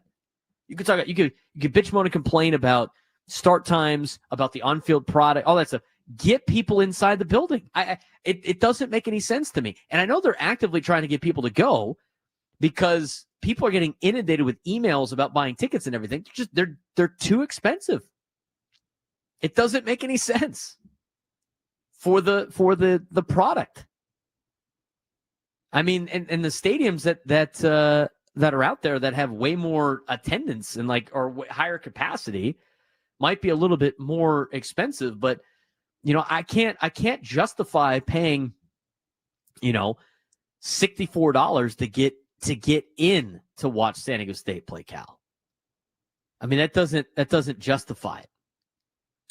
I think if you pull up their schedule, they'll have the tickets. Section 333, upper corner, top row, all the way in the corner where the visitor section is. That's where the visitor section is for San Diego FC. $115. What game is that for? For Cal. Oh, for Cal. Yeah, I mean, I get that they're a power conference team. Here's your other ticket prices. $44 to see Colorado State, $38 to see Wyoming. I mean, these are getting better. $71 to see Boise, $25 to see San Jose State. Most of the games on the road are cheaper. I picked on the home side. So it was the home side. It was the other side. Home side, upper deck, seat furthest in the corner. $115 for Cal.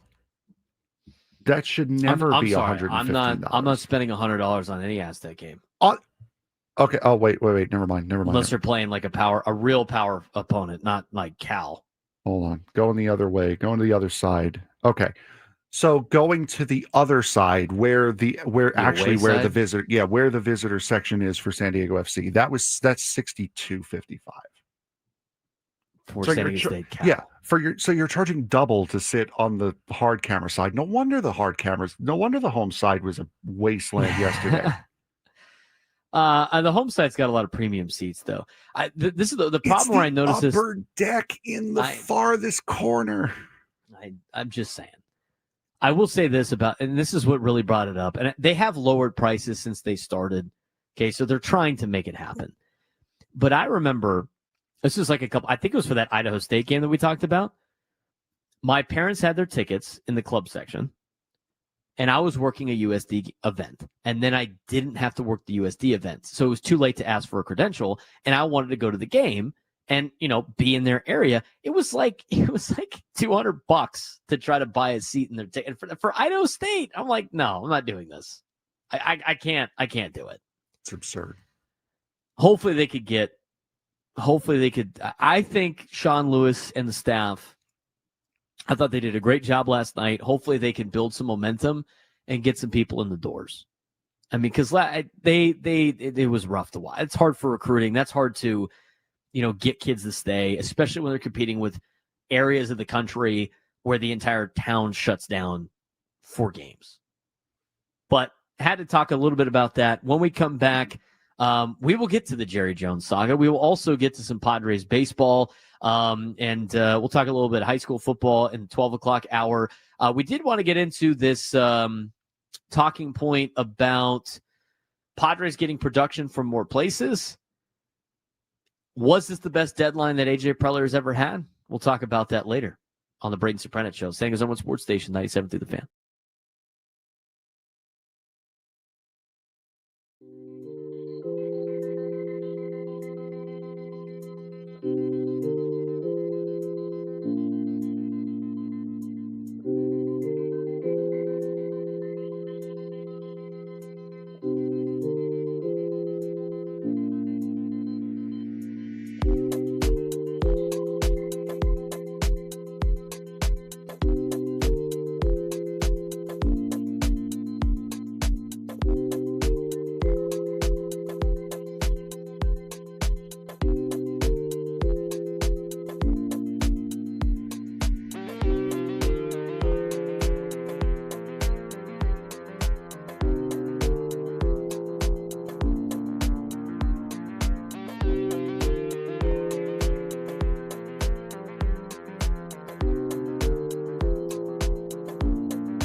the noon hour for some news in Major League Baseball that opens up an interesting topic of conversation. He's Frank Marchese. I'm Braden Surprenant. This is the Braden Surprenant Show. Live and local each and every day from 10 to 2 on San Diego's #1 sports station, 97 The Fan. Mason Miller is going to join Gwen and Chris coming up at 2:40 today. They're on after us. Padres game is at 5:10 tonight because they're in Minnesota. Equal Water SoCal Padres pregame show with Sam Levitt at 4:10. He had a decent draft last night, the fantasy draft, Frank. Wasn't too bad. He figured out how to draft? Yeah. He figured out how to draft. Oh, there you go. These hotel shows are weird. This is the first time I've ever hosted a show in a hotel. I know Tony does it all the time. Chris does it all the time. I know Woods has done it. I mean, it's just weird to me. Like I have headphones in, so I don't know how loud I am. Like hopefully I'm not getting a bunch of noise complaints right now. No, on the air, I don't really care. I'm talking about the neighbors. I'm just hoping that like some of the players. It's a hotel bar. You'll never see him again. Yeah, exactly. Most of our players are doing study hall right now in the conference rooms down below. So hopefully my rooms next to me were filled with football players. So it's just empty up here on my floor. But I am a little, that's why I'm like trying to be a little bit more soft spoken than I usually am on the air. So anyway, we had some news go down. Boston Red Sox are going to activate Peyton Tolley to start tonight for Boston, the TCU player from a couple of years ago. He was really good at TCU, and he moved through the minor leagues very well. So he's going to get activated. But who got released is also very interesting because it goes on the entire sense of maybe there are players on waivers that might be better than JP Sears. Yeah, Brandon in the chat might have been onto something. So to make room for the pitcher that was announced yesterday was going to be coming up, the Red Sox decided to waive Walker Buehler. So Buehler is now on waivers. He $21 million this year. He had a mutual option attached to him at $25 million for next year. So that was the mutual option. I don't know with him getting waived if he gets picked up. I'm assuming he can still abide by that mutual contract. But I would have to guess that if Walker Buehler is getting waived, he's going to pick up that mutual option for $25 million. So you're going to get him not just for this last month push, but for next year as well. The contract doesn't go? It does, but it's a mutual option. So the team has to say yes, and that team is not going to say yes. Yeah, true. But that's only if they pick him up on waivers. They take the contract off the Red Sox hands. Yes, which I don't think anybody's going to do. No, that was a show me deal for him. How much did they already pay him is the interesting question. You also, by the way, here's another reason why you don't want to pay him or pick him up on waivers. You have to pay a $3 million buyout for him. Let the Red Sox do that. There's nobody that's gonna pick up Walker Buehler on waivers. He's gonna have to be a free agent, and then you sign him for a league minimum deal, and let the Red Sox pay for him. And then the Red Sox would have to pay for his buyout next year. If you decided to, let's say you decided to just, you think that Walker Buehler is good enough to pick up on waivers and take that contract off the Red Sox hands, which would be organizational malpractice. You would have to pay him I don't know how many games are left. We have 20-something games left. 29 or 29 games. 28. I'm trying to think of the percentage. You're paying him 28. There's 28 games left. So you have to I'm trying to put it together in terms of how it would make sense. 28 divided by 162. I'm waiting for 17%. I'm waiting for the John Heyman tweet that explains the whole situation for us, or the Jeff Passan tweet. This is going to be just a relative guess.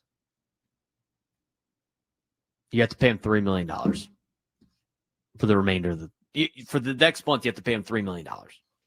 So if you picked him up off waivers, which nobody's going to do, you would have to pay him $6 million over the next 2 years total. Is it worth $3 million for 3 or 4 starts and then whatever? I mean, here's the thing, too. It's like he got waived today. And so he has to be added to your 40-man roster before August 31st in order for him to be eligible for the postseason. The Red Sox might have waived him at the right time, knowing it's like, hey, nobody's going to pick him up after the fact. Let's call the bluff and be like, if you really want this guy to pitch for you in the playoffs, you're going to have to take the contract. Alessis in chat, Braden can't do basic math. We're in radio because of that fact. We know full well that we cannot do basic math. So basic math. What's wrong with that math? I mean, just did it real quick. I'm trying to do it on the air. I mean, you have to pay 17% of his contract because all the money is based on games played. 17% of the season is left. You have to pay 17% of the $18 million. He's already paid the whatever it is. He's already been paid by the Red Sox that amount. So it's roughly $3 million. Chris Cotillo, who is a beat writer for the Red Sox for MassLive.com, he also said there's another move that's going with it. Nick Sogard is up, and that guy that they called the password, something Garcia, he is going right back down, and Peyton Tolley will wear number 70 with along with this Walker Buehler cut effectively here. What's Walker Buehler doing this year besides terrible? Walker Buehler this season look pretty damn good against the Padres. Well, you know, Buehler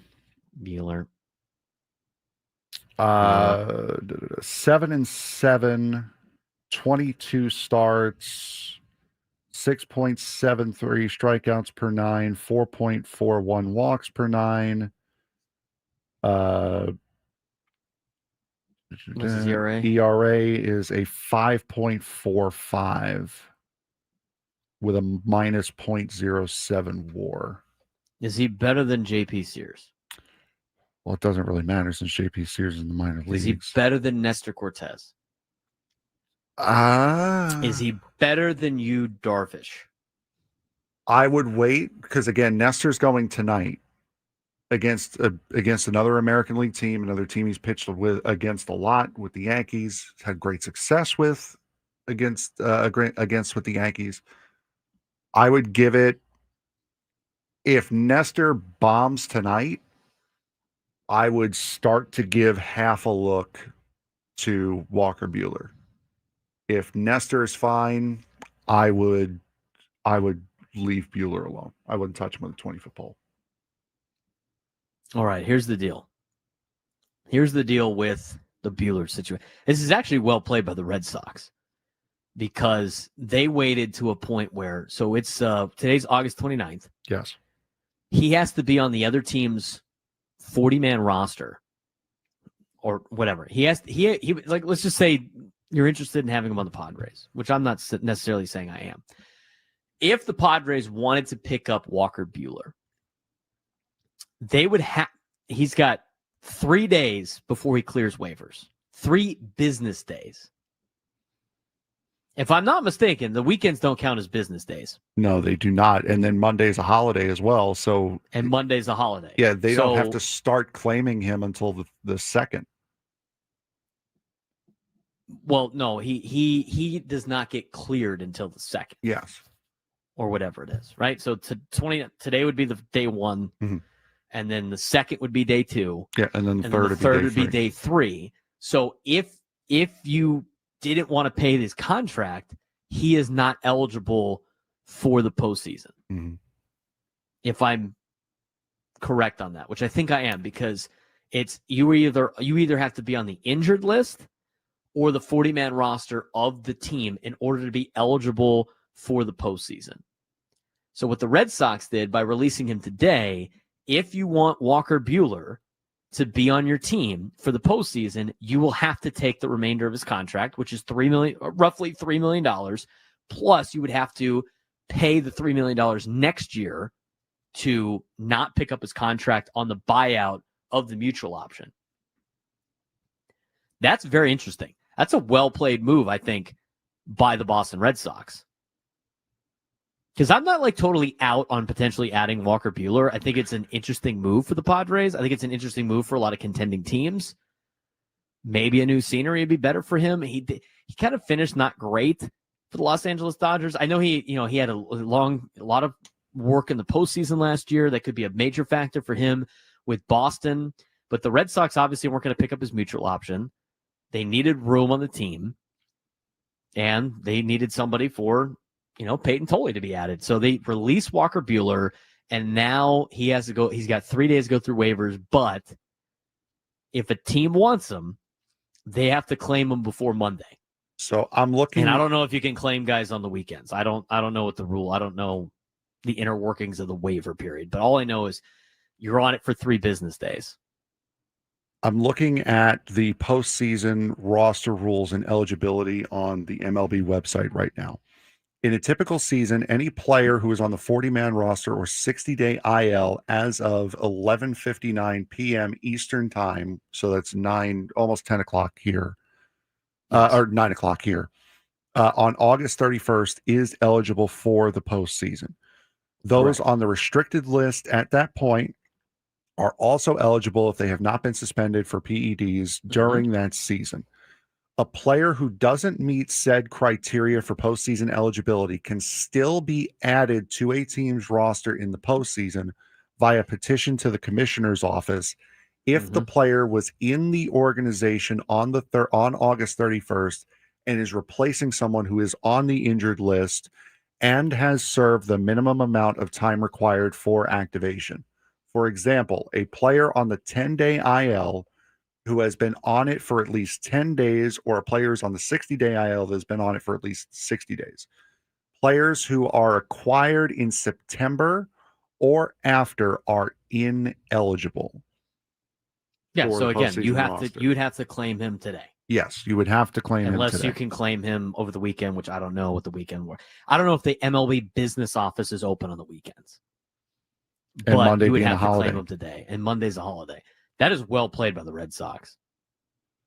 You release him today and make somebody have to take his contract if they really want him. There might be some contending teams that do. I'm looking at the trade waiver and August 31st deadline thing. I'll give a quick summary of that because we've only got about 20 seconds for the bed hits, which reminds me, lower that. Yeah. So you got 48 hours to claim the player. If no claim is made within a 3-day period, the player has cleared waivers. And then the original team can option the minors, trade, or release. And they're probably going to release Walker Buehler, and we'll see. But if that's the case, then he will not be able to be used in the postseason. Well played by the Red Sox. I don't know is Walker Buehler worth $6 million?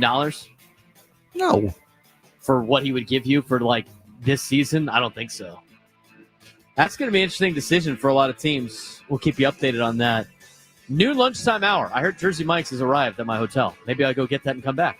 Who knows? Braden Surprenant show rolls on.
San Diego, it's time to fire it up. From the beaches to the ballparks, from the Gaslamp to North County, no one knows America's finest city like he does. You can't just punt on a Manny Machado prime year.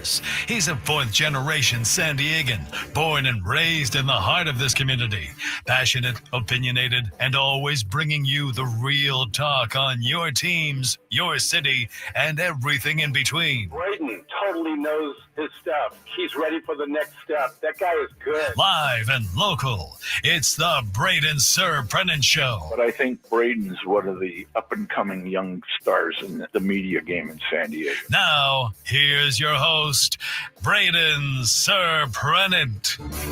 What's up, San Diego? And a happy Friday to everybody out there at America's finest city. I'm Braden Surprenant. This is the Braden Surprenant Show. Getting ready to start the noon lunch hour. Brought to you by the Craft Taco, bold flavors in Sorrento Valley and Balboa Park's Natural History Museum. Open late on Fridays for the Nat at Night. Nat at Night, each and every Friday. So if you're not tuned into the Padre game tonight, be sure to go to the Nat.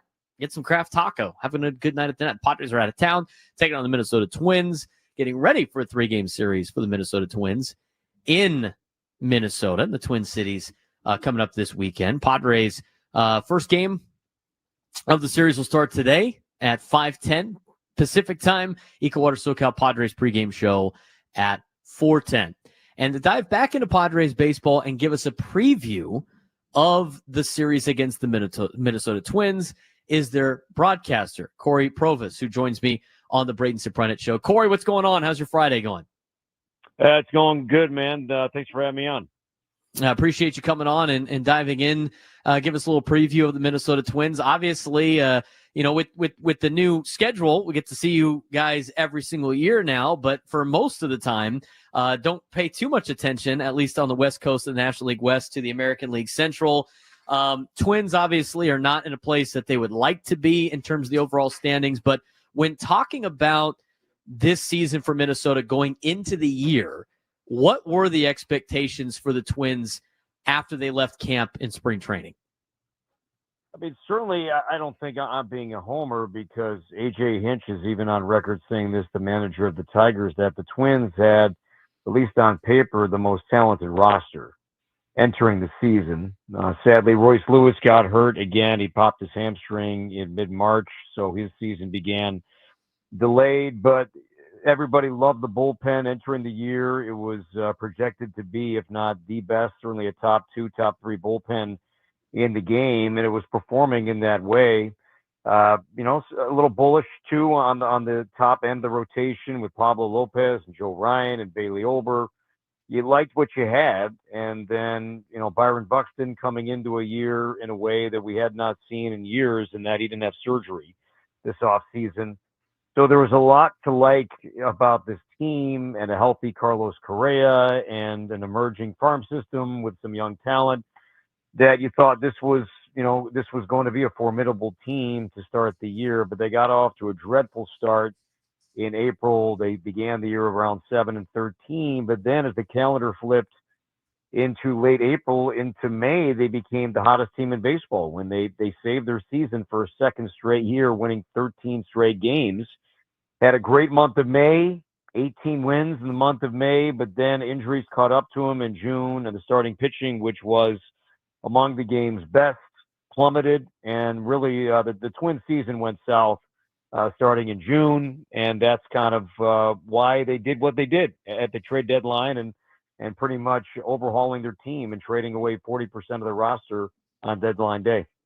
Yeah, and as that's why I kind of brought it up. I mean, I didn't think you were being biased. I mean, going into the season, a lot of talented players on the Minnesota Twins that you obviously know about, and you look at the amount of players that Minnesota ended up shipping off. I mean, you don't ship off a lot of good players. Teams don't acquire bad players usually at the deadline. And they had that graphic after the trade deadline where only 17 guys on the 26-man roster. That had been one of the craziest deadlines you've probably experienced as the broadcaster of the Twins. Oh, without question. And remember, the Twins hit the All-Star break. They were 2 games under. They just lost that last day before the All-Star break. They lost a home game to Pittsburgh, but still went 6-9 on a homestand leading up to the All-Star break. And then, okay, you're 2 games under, but you're beginning the second half. You're playing a series at Colorado, at the Dodgers, and coming home to play Washington. You thought, okay, and that's all before the deadline. You thought, okay, let's see how they do. And then they stumbled. They became the first team to lose a series to the Rockies at Coors Field, dropping 2 out of 3 there, and had a heartbreaking rubber game series loss to the Dodgers, then came home, lost the series to Washington, and that was it. I think any momentum they had going into the break and any possibility that they had about being buyers in terms of selling, that went by the wayside with the way that they just fell apart those first 10, 11, 12 games, if you will, out of the All-Star break. I think put them in a spot that did what they did, and some of this wasn't surprising because many of the guys they moved, Braden, were on expiring contracts. I mean, Willie Castro was going to be free agent, Harrison Bader, many of these guys were going to be free agents. And so it wasn't a shock to see them move those guys, but to see them move as many bullpen arms, that was, to me, I think, the more surprising aspect of every decision that was made. Yeah, they had young, controllable arms, too, with guys like Griffin Jacks, who I know, some of the Padres brass were, poking around with at the trade deadline. And, even guys like Carlos Correa, who had that big contract, ends up getting shipped off. The comments, obviously, at the All-Star break, for Byron Buxton, saying he's going to be a Twin for life. He wasn't going to waive the no trade. To see the mass exodus was obviously really crazy for everybody on the outside of the Minnesota Twins. So now moving on, they had to replace all those players with young players.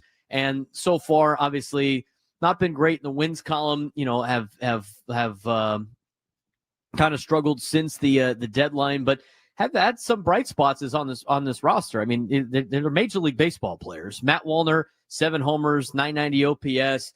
Luke Keeschel as 4 homers and a 976 OPS in 27 games to start his career. What is the new look Minnesota Twins, and who are some of the players that have shined and now an opportunity on the field? Well, the 2 names you mentioned, I think, are at the top of that list. And, Matt Wallner's a homegrown first-round pick. He's a native Minnesotan from Forest Lake, just outside the metro. So he's been around a couple of years, and he dealt with some injury earlier in the season. He missed time in the first half with a hamstring injury. He's got a big arm. He's got one of the best outfield arms in the game. He's not the fleetest of foot, though, so he doesn't take the greatest first step in right, but he's got just a cannon in right field that is fun to watch, and he gets the ball as far as anybody in the game. The high strikeout, but high power rate, yet he's got 20 home runs, and he's got fewer than 40 RBI, which is pretty hard to do. So that's the kind of season that Wallner's having, but he's on a burner right now. I think San Diego fans, you're going to enjoy watching Luke Keeschel in this series. Not a household name, some West Coast ties. He's from California, but also he played collegiately at Arizona State, and he was a high pick. And he didn't make the team out of camp, and then debuted in April, but then got hurt. He got hit by a pitch by Kyle Hendricks and suffered a broken bone in his forearm and missed around 90 games. And he returned that second series out of the trade deadline and has been among the game's, exciting players. He has some power, has some speed. His defense at second needs a little work. It's not great there, but he's also 12 months and change removed from Tommy John surgery. So his arm isn't, kind of where it's going to be moving forward, just coming back from the broken forearm, but also the Tommy John surgery is all part of his recovery. I think you'll enjoy seeing, too, Zebby Matthews pitch here tonight. I'm sure not a household name, but I believe Zebby did throw. I think he faced the Padres in San Diego last year, but the Twins are really high on him, too. He's a guy that's got great strikeout numbers. His second season, a guy that a year ago was pitching at A-ball, Double-A, and just skyrocketed up the system to make his debut last year. He throws hard. Velocity, though, for Zebby was down in his last start. That's worth tracking tonight. So there is some young talent. I mean, there is some young talent. But the difference now, and this happened to the Twins with their game in Toronto on Wednesday, if they're in a tight game, you get to the middle to late innings, the top 5 guys are all gone. I mean, the top 5 bullpen guys they had, on July 25th are not here on August 30th. I mean, they're gone. And that's the difference now. Can they hang on? Can they find a way to just kind of add and see who can fill in a high leverage spot that they were not throwing in earlier in the year. We're talking with Cory Provus, who is the Twins television broadcaster right here on the Braden Surprenant show. Came to the Minnesota Twins radio play-by-play guy back in 2012. And, we talked a lot about the Twins, Cory, but, you got to join the Brewers radio booth back in 2009, got to work alongside Bob Uecker, and, he passed away last season. And, what was it like? We, as a broadcaster myself, I do play-by-play at a local college here in San Diego. I've had a lot of broadcasters on this year, and I always like to pick their brain on different broadcasting things. But it's for you to be able to work with a guy like Bob Uecker. What was that experience like? What was Bob like?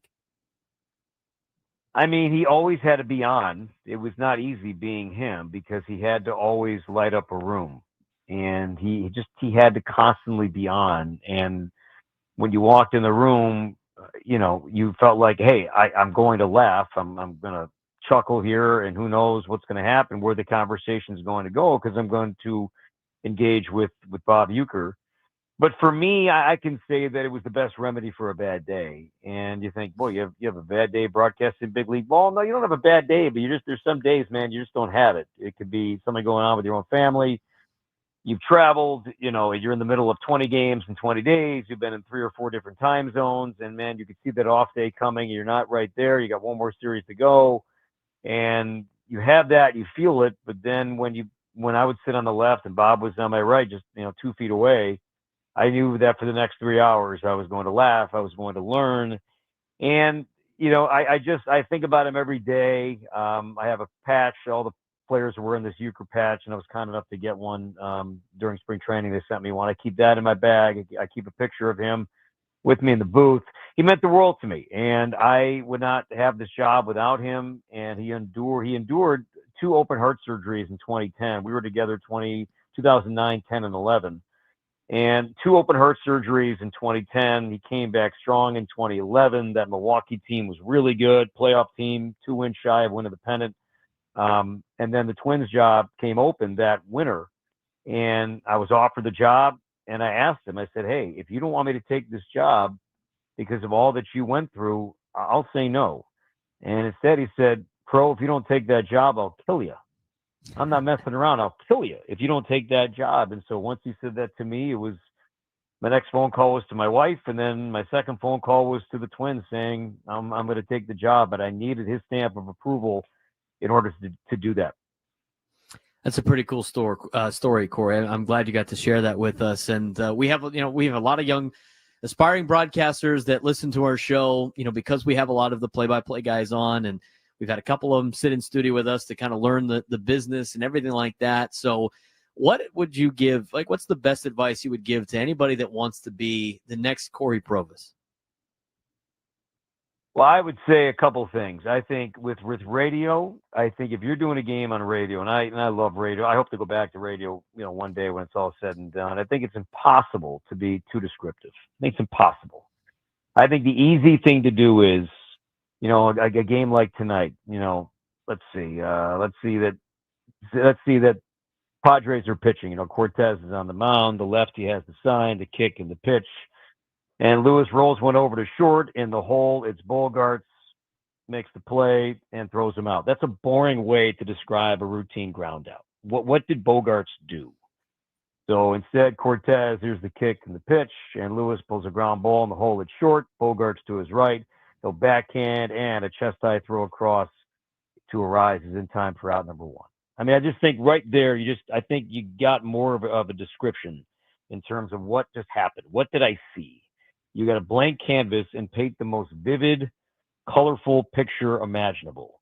With outfielders, I would say he makes a cap-high catch, or he grabs it above his right shoulder. Instead of just saying, he caught it. Where? How? What happened? Did he catch it next to his gold cap? Did he catch it on the run? Did he make a basket-style catch? I mean, things like that. That's what I would always challenge myself to do every day is, how can I make the most routine play, the most ordinary play sound different than the prior one or the next one? And that's something that I would always challenge myself to do, is that don't just sit back and be lazy. Challenge yourself. Be descriptive. Don't be late. And then I think listen to the games best. Like I am a nerd about listening to broadcasters because I think like Pat Hughes, the way that he enunciates and the way that he inflects is really hard. And he doesn't miss it. He inflects the right word. So it's a line drive to left over, a leaping Bogarts.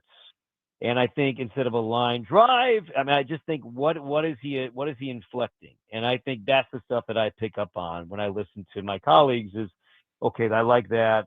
How he or she did that makes a lot of sense to me. And then I'll follow up by just saying that first gig, don't be picky. We all want to be, who doesn't want to be in San Diego? Who doesn't want to be on the beach and have a great time and live the life? But my first job was in a really small town in Virginia. And I was there for 3 years. And then I left and I went to North Carolina, Winston-Salem for 3 years. And I left there. And then I had a gig in Birmingham, Alabama for about a year.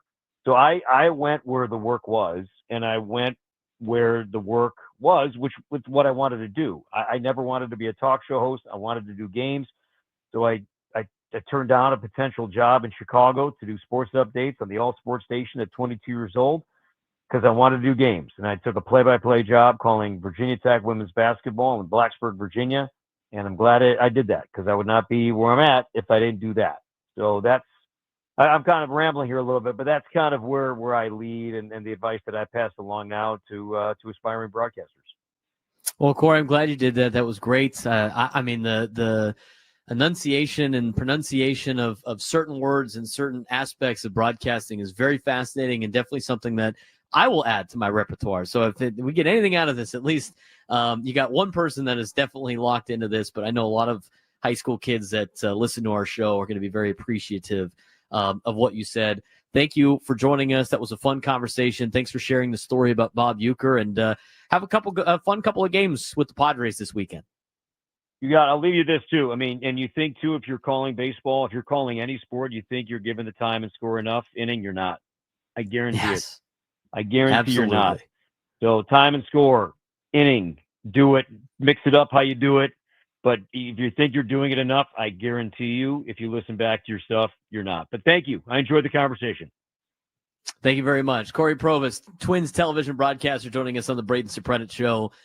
Member of the Milwaukee Brewers radio booth in 2009. Got to broadcast alongside Bob Uecker for years. It's a cool story he told about Bob Uecker. He's obviously doing a great job with the Minnesota Twins. I love talking to broadcasters. You get to pick their brain on a lot of different stuff. We can went a little bit long with him, but again, same deal. Get to the information about the Minnesota Twins, but also, I nerd out on that. I hope you guys enjoy it. I know you've enjoyed a lot of the broadcaster interviews, but even Cory Provus, who's a major league broadcaster, his story about Bob Uecker was so cool. If you don't take that job, I'm going to kill you.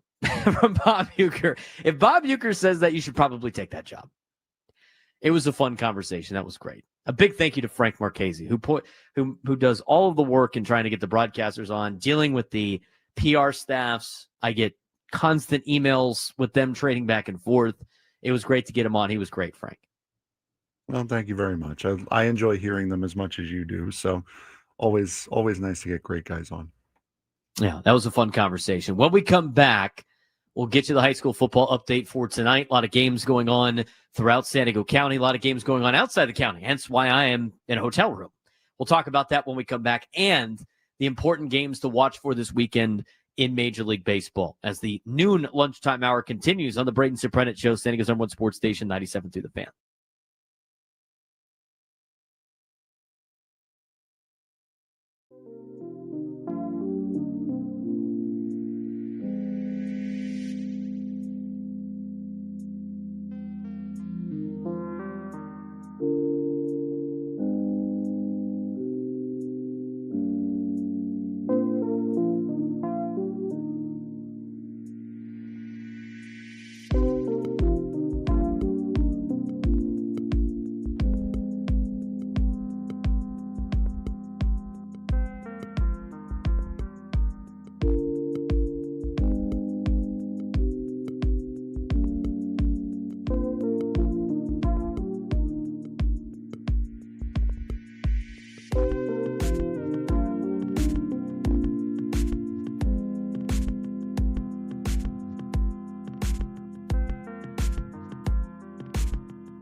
Yeah, no, I see what you're saying.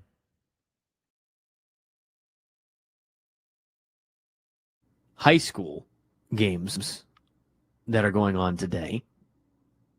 I don't know where the it's fixed. All right, it's fixed. Okay, we're good to go. Let's talk about the high school games today throughout San Diego County, since we have a couple of minutes before we get to the midday sports standout. Some of the games that John Maffey picked in the Union Tribune today: San Pasqual at Torrey Pines. San Pasqual's Robert Renteria did it all in week 1. He passed for 205 yards and 2 touchdowns while also running for 72. Torrey Pines countered with Blake Miller through the air and Dom Rocha pounding the ground in a 43-19 win over La Jolla. 2 balanced offenses square off in their first meeting since 2019. Torrey Pines and San Pasqual tonight at Torrey Pines. I like Torrey Pines in this game a lot more than I like San Pasqual, but that should be a good one in the North County. Over in City League action, University City playing host to East County West Hills. West Hills 0-1 on the season, UC 1-0.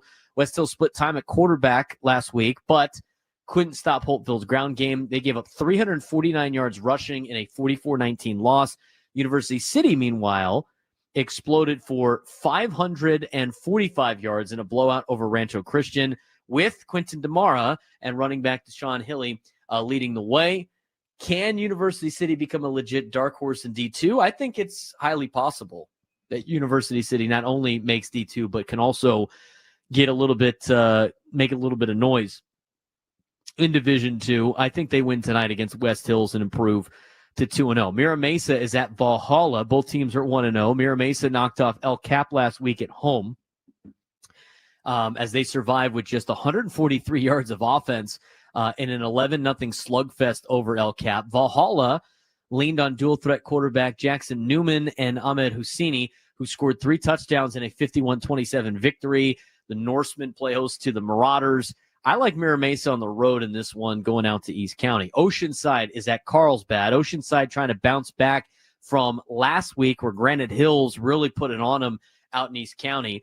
Anthony Barcanero, Oceanside quarterback, threw for 299 yards last week, but the Pirates gave up 652 yards to Granite Hills in a tough loss. Carlsbad looked explosive with Eli McNeil at quarterback, the son of Thad McNeil, who is the head football coach at Carlsbad, averaging nearly 25 yards per completion in a 43-0 rout of Lakewood. I like Carlsbad to improve to 2-0. Santana is at Crawford tonight. Santana opened with a 30-0 shutout behind Ethan Miller's 203 yards passing in the air. Crawford struggled offensively. They managed only 207 total yards in a 36-13 loss to Monte Vista, though Khalid Ali rushed for 129 yards. I like the Sultans to improve to 2-0 over Crawford. Montgomery at El Cap, 2 teams that suffered a game 1 loss, but 2 teams still that look like they're going to be teams that can run some wins off here in 2025. Montgomery was dominated by San Diego last week, 22-0. They only gained 110 yards of offense. El Cap also shut out until late in the defensive battle with Mira Mesa, finishing with 143 yards. Both teams are desperate to avoid an 0-2 start. I do like El Cap a little bit more than I like Montgomery tonight. La Jolla Country Day at Mount Carmel. Both teams are 1-0 to start the year. La Jolla Country Day's Keenan Ward rushed for 169 yards and 4 scores last week. Mount Carmel impressed with Trevor Tiampo's 320 yards passing and 4 touchdowns, spreading the ball to multiple weapons in a 43-21 win over Westview. I like Mount Carmel at home this week to improve to 2-0. Point Loma is at Otay Ranch, 2 1-0 teams. Point Loma showed a lot of balance on their offense attack in a 42-24 win over Del Norte. Ryder Watson and Henry Hauser combined for 324 yards passing, and Romeo Carter racked up 236 yards receiving. That's an impressive day for the young man. Otay Ranch's quarterback A.J. Lopez accounted for 4 touchdowns in their win last week in a rout of Rancho Buena Vista. I like Point Loma to go down to the South Bay and beat Otay Ranch tonight. La Costa Canyon at Mount Miguel. This is the game of the week. Number 5 LCC, number 4 Mount Miguel. La Costa Canyon looked really good last week in a 43-14 win over St. Augustine. Huge plays on offense, made big plays on defense, and made some special teams plays. Mount Miguel stunned San Marcos. I don't know if it's too much of a stunner. They were able to hold off San Marcos' 2-point conversion at the end of the game to win 28-27, sealing it with that late defensive stop. Mount Miguel was in a little bit of a high wire act last week. LCC cruised over St. Augustine. I like the Mavericks going down to Spring Valley and getting a victory over Mount Miguel today. We'll see how that game plays out, but that should be a really good one in the East County. Other notable games for you in high school football. El Camino is at Chino Hills, out of county. That game starts at 7 o'clock tonight. Mater Dei Catholic will take on Granite Hills out in the East County. That game starts at 7. Castile from Arizona will travel out to San Diego to take on Helix. That game starts at 7 o'clock out in La Mesa. Cathedral Catholic is up here in San Jose. They're taking on St. Francis tonight at 7 o'clock. Oak Ridge from the Bay Area comes down to take on Mission Hills, who was coming off of a big win last week. They're going to look to try to improve to 2-0. And then Tesoro, the Titans are coming down to San Marcos to take on the San Marcos Knights at 7 o'clock. Those are all the notable games. Those are all the good games in town this week. Again, those are the picks that I have. There's other games on the docket. If you want to see who is playing tonight, you can check out Max Preps, or John Maffey does a good job with the San Diego Union Tribune, keeping all of the scores and updates in the paper. So that's a look at some of the high school games tonight. It should be a fun Friday. We will talk about how everybody did coming up on Tuesday, since we'll be off on Monday. But it's going to be fun. I mean, there's a lot of people. We have a decent amount of Rancho Bernardo Bronco parents in the chat. And I know RB is traveling out to Brawley. That's going to be hot. It's going to be very hot out at Brawley. So hopefully you guys travel safe, and good luck to the RB Broncos that are doing that coming up today, if they haven't left already. So a lot of teams leaving the county today to play games. Obviously, Brawley's part of the section, so all the teams in the Imperial County have to play in San Diego section in general. But that's the local high school football update. When we come back, we're still looking for a contestant for a midday sports standoff, and we're going to get to some of the games that matter around Major League Baseball this weekend. He's Frank Marchese. I'm Braden Surprenant. Braden Surprenant Show rolls on in the noon hour on San Diego's #1 sports station, 97.3 The Fan.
The show's flying by. A good conversation with Cory Provus earlier in the hour. He's Frank Marchese. I'm Braden Surprenant. Frank does a good job getting guests on the show and people that we like talking to. If you missed that interview, you can go back and listen wherever you get your podcasts. All of our shows are in podcast form on Spotify, Apple Music, wherever you get your podcasts. You can follow us on social media at B_SURP, at BSURP. Follows all of my accounts. If you want to follow Frank F. Marks with a Z, 324 on social media, be sure to give him a follow on Twitter, Instagram, all of those things as well. You can follow our show, B_SURP show, on social media as well. If you haven't done so already, we're trying to get to 1,000 subscribers on the Braden Surprenant Show YouTube page. We're over 500 now, and I think we can have super chat abilities and stuff. I have to relook at that over the weekend because some of that stuff got approved, during the week when I'm working on a bunch of stuff. But we broadcast this show on the Braden Surprenant Show YouTube page as well as the 97.3 The Fan YouTube page. So if you haven't done so already, if you're watching, which I know a lot of you are, on YouTube, give us a like. It helps us out, helps us push our show out to more Padres fans, out to more Aztec fans. We're talking Aztec football today, out to high school football fans. I mean, there's a lot of different sports that we cover and a lot of people that don't know we exist still. So be sure to give us the like, try to share us as much as possible, subscribe. Again, people hear the word subscribe and they think pay. It's free. It's free to subscribe. All it does is it helps us out a little bit, but also what it does for you guys is you don't have to search for us when you jump on YouTube if you want to watch. It's right there ready to go. You just hit the subscriptions page and all the things you subscribe to are right there, and that's going to be where we're going to be. So subscribe. Hit the subscribe button. It takes 2 seconds. And if you're watching on 97 through the Fan and you're watching on the Fan's YouTube account, we've done the hard part for you. If you click the description below, whether or not you're on your phone or on a laptop, or if you're watching on your smart TV, or if you're watching on your fridge, we do have a listener that watches on the fridge, which is super cool, by the way. You can click on the description, and the top link in the description is the link to the Braden Surprenant Show YouTube page. Click on that, and then click subscribe. It does it's a huge favor for us. We really appreciate it. So thanks again for everybody that's already done it. A lot of people that watch over on the Braden Surprenant Show page have their own little chat over there, which is great. So the diehard Braden Surprenant Show fans, we don't have any names. They have the Scravenators and everything like that. People try to throw out different names. I don't know what the names could be for our show. But the Wind Sox. The super loyal listeners for the show, a lot of them like to hang out in the Braden Surprenant Show page, YouTube chat. They do that. So Jake Waters with the super chat. Yeah. There we go. More support. We appreciate it. So we appreciate all of you guys for doing that. Follow us on social media. Like this video. Like the video on the Braden Surprenant Show page. Subscribe to both. We appreciate it. Don't be a Windsock. Haven't called too many people Windsocks recently, Frank. No, we have not. Haven't handed out a lot of fouls either. That could be our fan. Is everyone be well behaved? The fouls were flying yesterday at the end of the game. I cannot hear you, Frank. Why can't I hear you? Yeah, exactly. Why can't you hear me? Still can't hear you. That is an interesting not great. Conundrum. I wonder why my return's off. All right. Well, that's cool. going to make it difficult to it's going to make it difficult to do the game. It is. If I can't hear you. I still can't hear you. I have no idea what you're saying. But apparently they can listen to me because the chat can still respond to what I'm saying. So anyway, I don't know why I can't hear you at all. 2 different shows, folks. This is going to be fun. 2 completely different shows. No idea what Frank is saying. Unless he's talking down the IFB to Dave Marcus, which could be the case. No, it is not. So, there you go. Hey, I got Frank now. Oh, that's weird. I wonder why. Hopefully everything's going over the air. I hope that's the case. Yeah, we are. But, okay. But I can't hear you unless you talk in the IFB. Yeah, which then keeps me from going over the air. during the next break. I don't know why that's the thing. I'll have to reconnect my system. But anyway, aside from that meeting, it is time to get to our midday sports stand-up. Let's see if I can hear any of the listeners or Frank. Welcome to Midday Sports Stand-Off on the Braden Surprenant Show. I can't believe what I'm seeing right now. The ultimate head-to-head battle where sports knowledge and quick thinking collide. No, it's no good. Are you kidding me? Contestants will go toe-to-toe with Braden in a sports trivia deal where every correct answer brings them closer to victory. Down the sideline! Wow! Unbelievable! But 3 strikes and it's game over. This is not Detroit, man. This is the Super Bowl. Can you outsmart Braden? The Midday Sports Standoff starts now.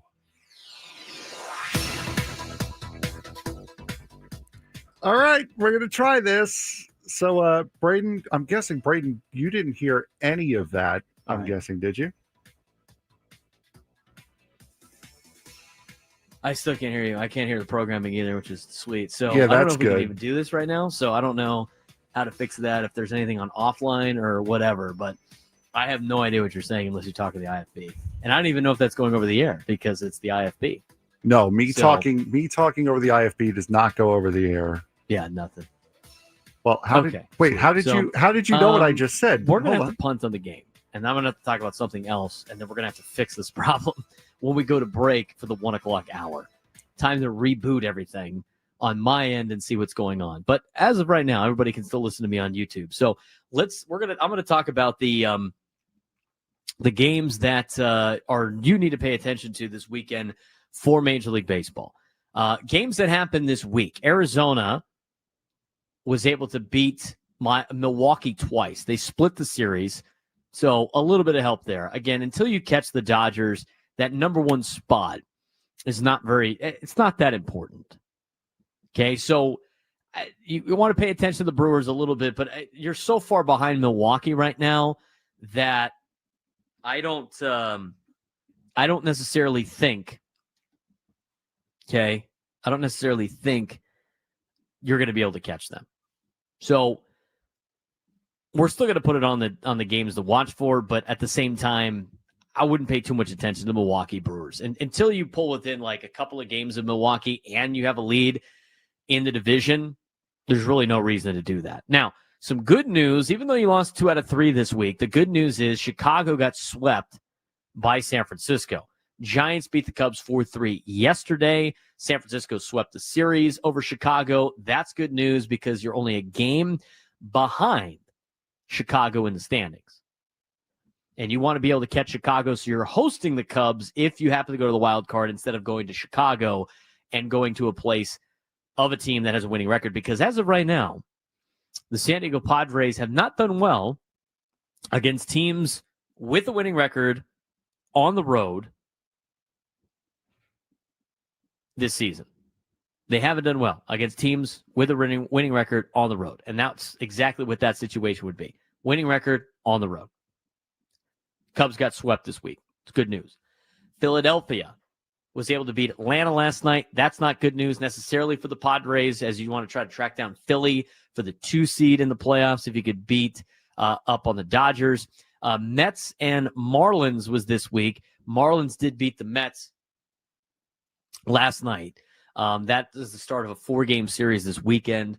Puts you at a little bit of a difference between between the Padres and the New York Mets, with the Mets trailing the Padres. So with those games that happened this week, Padres have a 3-game lead on New York, a 7-game lead on Cincinnati, and are a game behind Chicago for that top wild card spot. In terms of the division standings, again, as we mentioned before, both the Padres and the Dodgers were off. Dodgers have won 4 straight games. They have now increased their lead to 2 games over the San Diego Padres. So it's now a 2-game lead over the Padres in the standings in the National League West. Now, games this weekend. Atlanta and Philly will continue their 4-game series tonight. Bryce Elder for Atlanta going against Ranger Suarez of Philadelphia. That game will get underway at 3:45 p.m. Pacific time. Milwaukee plays Toronto this weekend. That's a fun matchup. And for a lot of people in baseball, not here in San Diego, because obviously we think the Padres are going to make the World Series, but it could be a World Series preview between Milwaukee and Toronto. That will start at 4:07 p.m. Pacific time. Obviously, if you're thinking about trying to track down Milwaukee as the number one, you want to pay attention to that. Freddie Peralta will start for Milwaukee against Shane Bieber for the Toronto Blue Jays. Again, that starts a 3-game series this weekend starting at 4:07.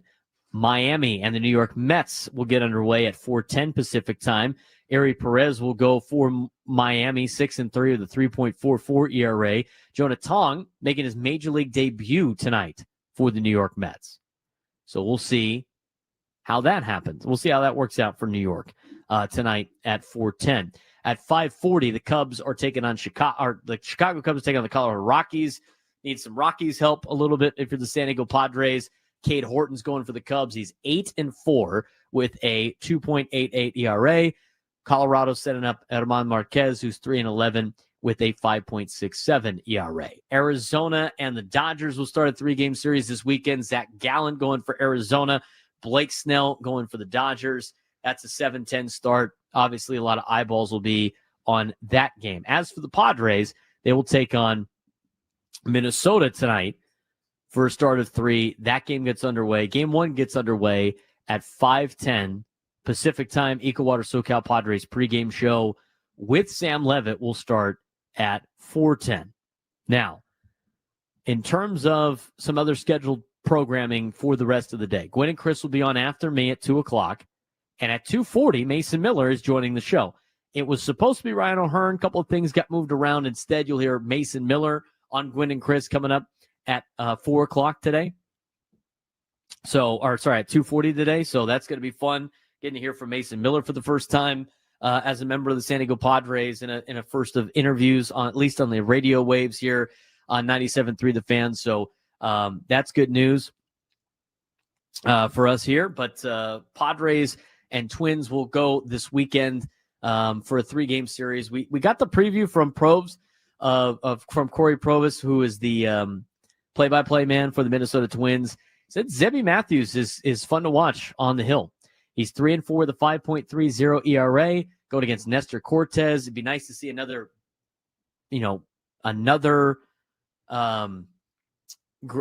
outing out of Nestor Cortez. See if he could build off the last one he had against LA. And we'll see what he's got tonight. But the thing that was mentioned in our interview with the Twins television play-by-play broadcaster was that tonight's starting pitcher for Minnesota, his velo was way down in his last outing. So that's something obviously to monitor in tonight's game, see how he does against the San Diego Padres. I had some people in the YouTube chat trying to figure out what a windsock was. A windsock is just somebody that blows has the opinion of whatever which way the wind is blowing. That is a windsock. Some people, I think, put some descriptions in there. A fan who likes to overly complain but fails to offer any reasonable solution to their complaints. That is also a windsock. That's good on Jacob. Jocelyn in the chat says she has a 13-year-old that might be a windsock. That's bad news. We got to flip the windsock thing. As Jake Waters in the chat said, don't be a windsock, and he draws the foul. 2 merchandise T-shirts we need to make. Maybe we do, Frank. He draws the foul and don't be a windsock shirts. That'd be fantastic. As a lot of people said, with the we have a lot of listeners that have kids that play for Rancho Bernardo high school football. They're going out to Brawley today. That is a long trip to Brawley for a section game, and it's going to be hot. I don't know what the temperature is right now in San Diego. I'm sure it's smoking hot right now. It feels like it. Up in San Jose, once the marine layer burnt off, it got super hot up here in San Jose too. So we'll see how the evening goes. Again, I'm up here in San Jose for the Cathedral Catholic St. Francis game. And obviously I'll let you guys know what happened in the game coming up on Tuesday. Again, some housekeeping points. We will be off on Monday for Labor Day. We won't be back until Tuesday. And that's when we're going to be all our local shows. So Padres and Twins will play 3 games before our next show, and the Padres will even they will even play a game against Baltimore before we're on the show again. So that being said, Gwen and Chris coming up in the next at 2:00 in the next hour. We want to dive a little bit more into Padres baseball in terms of, and there was something that we've wanted to talk about this week, but it's been a pretty good showing out of the players that have been added to the Padres and getting production from more places, and talking about how AJ Preller might have done one of his best jobs at the trade deadline.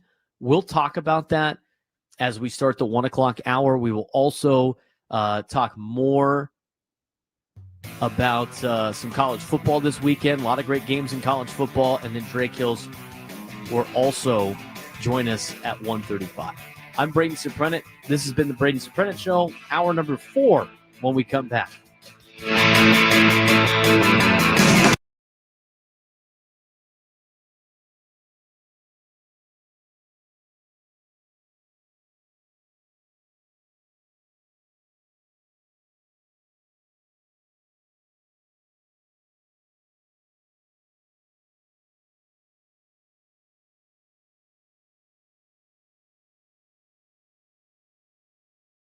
Nights at 6 p.m. on 97.3 The Fan. Do you know the secret to losing up to 1 pound of fat every day? At SDFatLoss.com, we know the secret. Our doctor-developed, easy-to-follow weight loss program helps you lose weight fast, naturally, and safely with no drugs or injections, no prepackaged. Program helps reset your metabolism so you can lose weight quickly and keep the weight off for good with an easy-to-follow maintenance plan that includes ongoing personal support and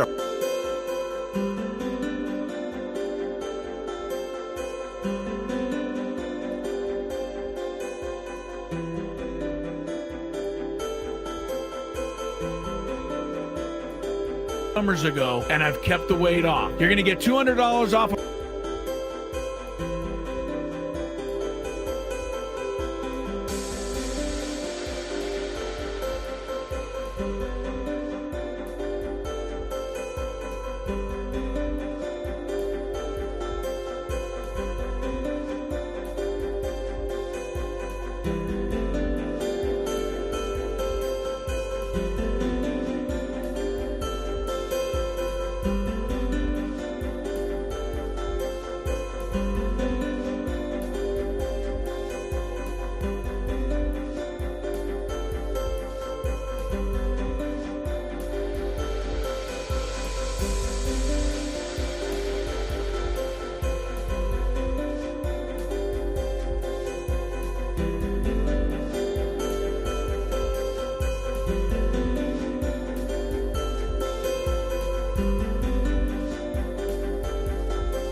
show on a Friday.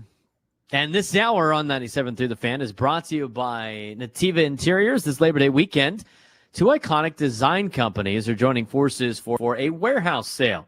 Join Nativa Interiors and hold it contemporary home in Miramar for huge discounts on living, dining, bedroom, and outdoor furnishings. Call or text for more details at 619-215-6893. Hello, Frank. Hello. All right. How are you?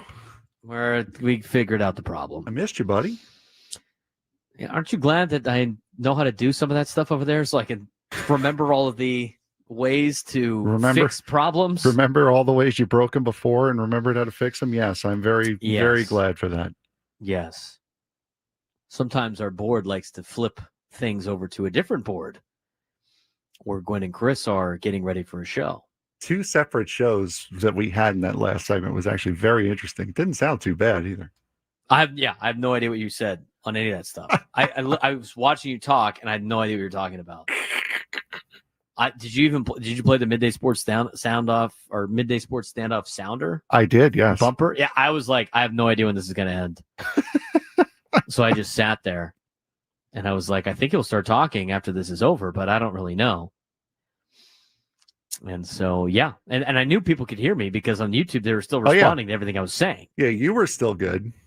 Everything was still fine. It's just we couldn't communicate with each other, which unfortunately was the most important part of this whole gimmick here. Go Aztec says you were talking smack. Oh, yeah. All right. Okay, Totally. Frank. Sounds good. Yep. Just wait for Adam to start talking smack about Penn State. Like I said, we had our 2 separate shows that we were running there at the same exact time. We're actually very, very good. Quite aligned quite well. Are you gonna label the are you gonna label that segment on the chaptering A Tale of Two Shows? You should. That'd have been great. That's a great idea, actually. Hold on. A Tale of Two Shows. Go back and change it before everybody starts listening on the Odyssey app. A Tale of Two Shows. Charles Dickens. I read that book too. I had to read that book in 8th grade, maybe 7th grade. Can't remember, but I definitely remember reading that book about the French Revolution. Fun stuff. Enough of the novel stuff that we talked about yesterday of the books we had to read growing up. That's a novel idea. That's a foul. Oh, come on. Come on. That was good. That was such a bad dad joke. Once you become a dad, then you can do the dad jokes. Until then, you can't do the dad jokes. Just because you don't appreciate it doesn't mean it's bad. Like, come on. I appreciate it. I just didn't think it was that good. Oh, stop it. That was The good. knee slapper. Ha don't show your legs. Just You're the in knee. trouble. You're in trouble now. Here we go. Frank showing his legs on a Friday. You have lost control. All right. There's a couple things I want to get to. Padres getting production from more places, which I want to get to next. And we do have college football to continue to talk about, Frank. And so now that I can hear you, I think we could do this segment. And I think you could play some college football music in the background as well. Oh, it's college football day. Oh, I can hear that. Oh, yeah. That's loud. Do not put Frank's legs on a T-shirt. I will not do that. All right, college football from last night. Had some fun games. How much college football were you able to consume last night, Frank? A little bit. I got some of the Boise State, Southern Florida game. I'm watching. They looked bad. Yes, they did. Boise State looked awful. Watching a little bit of the Nebraska-Cincinnati game right now. Got to watch a little bit of Buffalo get torn up by Minnesota, and then got the first half of the Aztec game yesterday. I was able to watch a handful of those games too. I watched the South Florida and Boise State game on the plane, and I don't know. I mean, that is the Boise State in this dream world of the Power Act 12 is supposed to be the premier program. They got smoked by USF. Mm-hmm. I thought, what was it? Mason Maddox. What's that guy's name? Their quarterback? Maddox? Maddox, I believe, yeah. Yeah, he looked so pedestrian. He looked like a game manager yesterday. They could not move the ball. They talked about they new running game that they have, trying to replace Genty. They got this great scat back that's, shifty, and everything's going to be great and all that stuff. They couldn't block for him. I mean, the offensive line wasn't very good. South Florida, who has a good defensive line, was all over the place, making a lot of plays. They had the trick plays working. Offense could not be stopped. I mean, South Florida outclassed Boise State. Is Boise State going to be one of those teams like Florida State last year, just a major disappointment after going to the playoff? They very well might be. So I know for a fact that we are at least 3-3 going into this big weekend. But yeah, it's amazing how much Boise State relied on Ashton Genty last year, and you saw that with their performance against South Florida yesterday. I thought Nebraska looked pretty good last night. Cincinnati had a chance to win the game. They got the ball with under 2 minutes to go on their own side, and really at their own 10. They drove down the field. They got into comfortable field goal range, and then they threw a pick in the end zone. Early downs, had the field goal in the back pocket, unable to attempt a field goal. They lose by 3. Good. They looked better than I thought they would. Hey, Taylor Swift was at the game with Travis Kelce last night. No way. They left early. Maybe that's the reason why Cincinnati lost. No way. They were there? Yeah, you had Dylan Raiola, that's mini Mahomes, out there trying to pretend like he's Patrick Mahomes, playing in front of Patrick Mahomes. And then you had Travis Kelce and his fiancée Taylor Swift watching the old alma mater play in their home building. I can't believe that they would go to a game at Arrowhead Stadium. That's incredible. It's not a Chiefs game. Doesn't Taylor Swift have like a tour she has to be on or something? I don't know. She not on tour right now? Again, it's been a while since I've had to watch her. You're not. I'm sure there's a Swiftie or two in our audience. I'm sure there is somebody message in. I will say this. TCU hosts Cincinnati the same week the Chiefs are in town to play the Cowboys. Maybe Taylor Swift makes an appearance. Oh boy. That would be, that's your shot. The college kids would lose their mind. That's your shot right there. That's not my shot for anything. I will not be at that game. As a season ticket holder, I don't care about Cincinnati coming to town. I don't care about. That doesn't mean I don't respect them as an opponent. Swift, though. Not that much. It would be kind of cool to see her at a TCU game, but watch Travis Kelce's team get their ass beat at Amon G. Carter Stadium, but that's neither here nor there.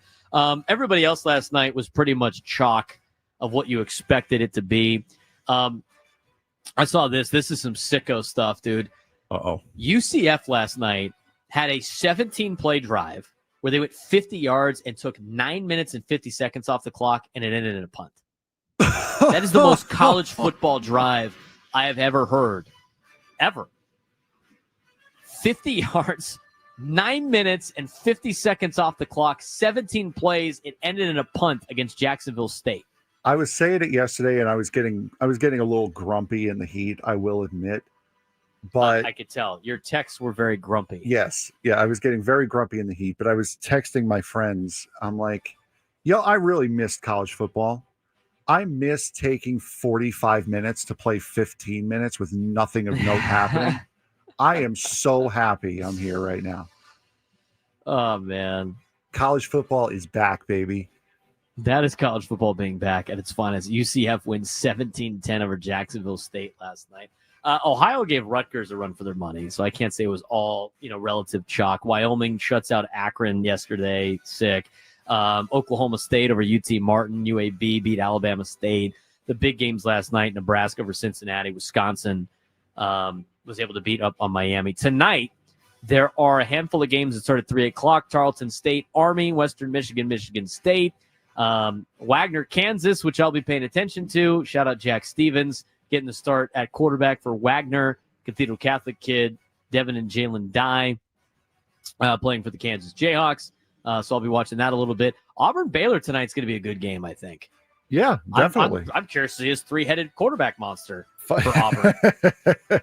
Again, I don't know how you have a disputed quarterback when you have Jackson Arnold, a former 5-star recruit, good enough to be the starter for Oklahoma. I don't know how that's not your runaway quarterback right now. That No game idea. starts at 5 o'clock on Fox. Georgia Tech, Colorado is not a bad game at 5 o'clock on ESPN. The Chippewas are in town up here to take on San Jose State at 7:30 on Fox Sports 1. Some more games for you. Ohio State, Texas tomorrow. What do we got on that? What do you think's going to happen? I got Ohio State in that game. I know we picked them yesterday. Yeah. How do you think Arch Manning does against Ohio State?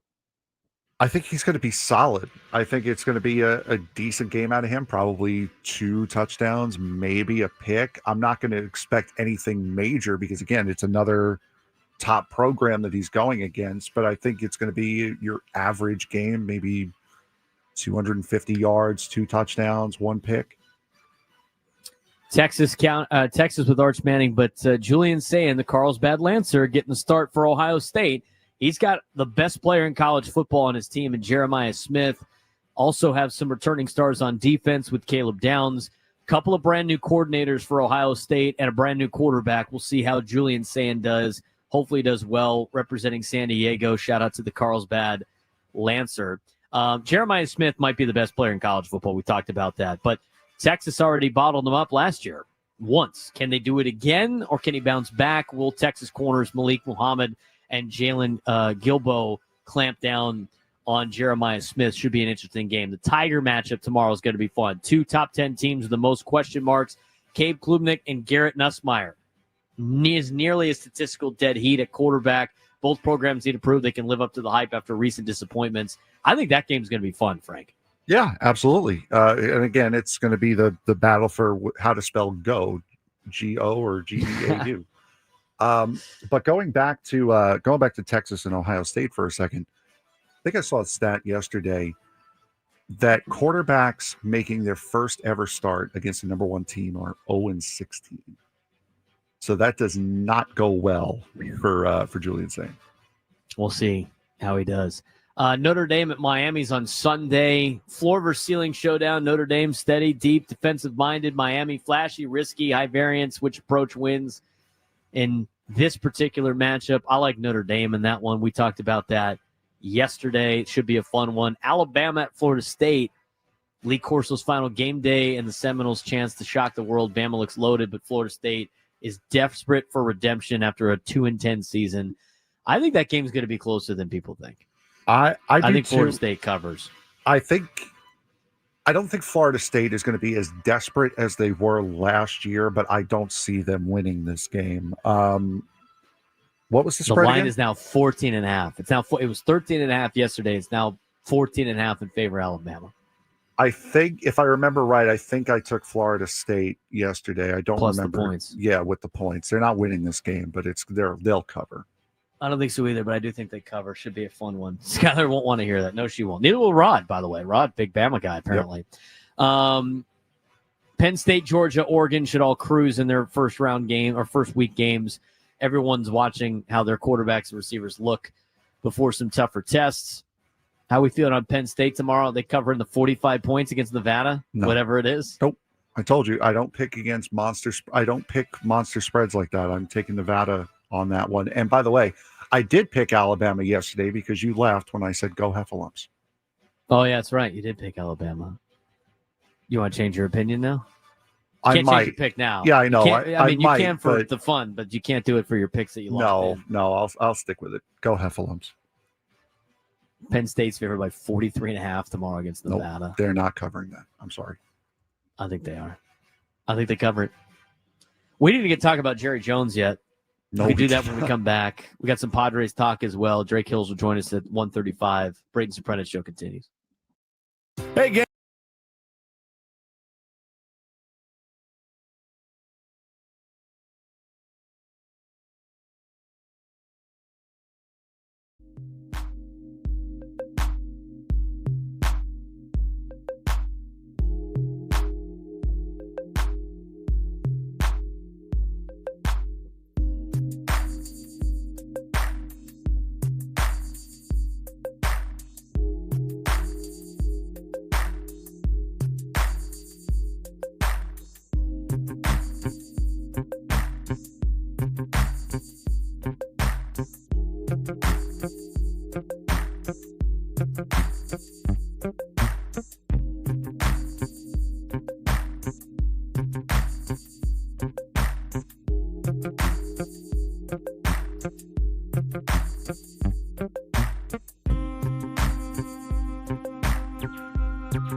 119 on the Braden Surprenant Show on a Friday, getting you ready for Padres baseball at 5:10. Ecowater SoCal Padres pregame show with Sam Levitt at 4:10. Mason Miller is going to join Gwen and Chris today at 2:40, which is going to be fun. Ryan O'Hearn was expected to be on the show, but instead some things happened, and it will be Mason Miller. So the bad news is no Ryan O'Hearn. The good news is you do get Mason Miller on the Gwen and Chris program. Yesterday, this happened after the end of our show. I was going to the airport when I saw this. My group text was blowing up because my friend Matt in the chat. Actually, he's not in the YouTube chat. My friend Matt, who Tony's called out a couple of times, is a diehard Cowboys fan.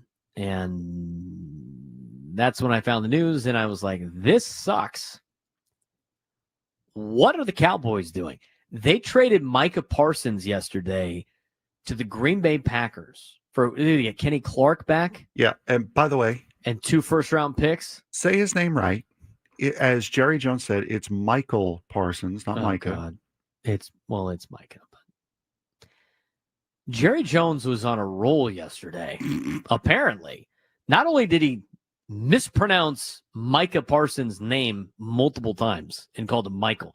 Micah Parsons, who is the best defensive player in all of the National Football League. I mean, the guy is a unicorn. You don't find guys like Micah Parsons. They're not just like readily available.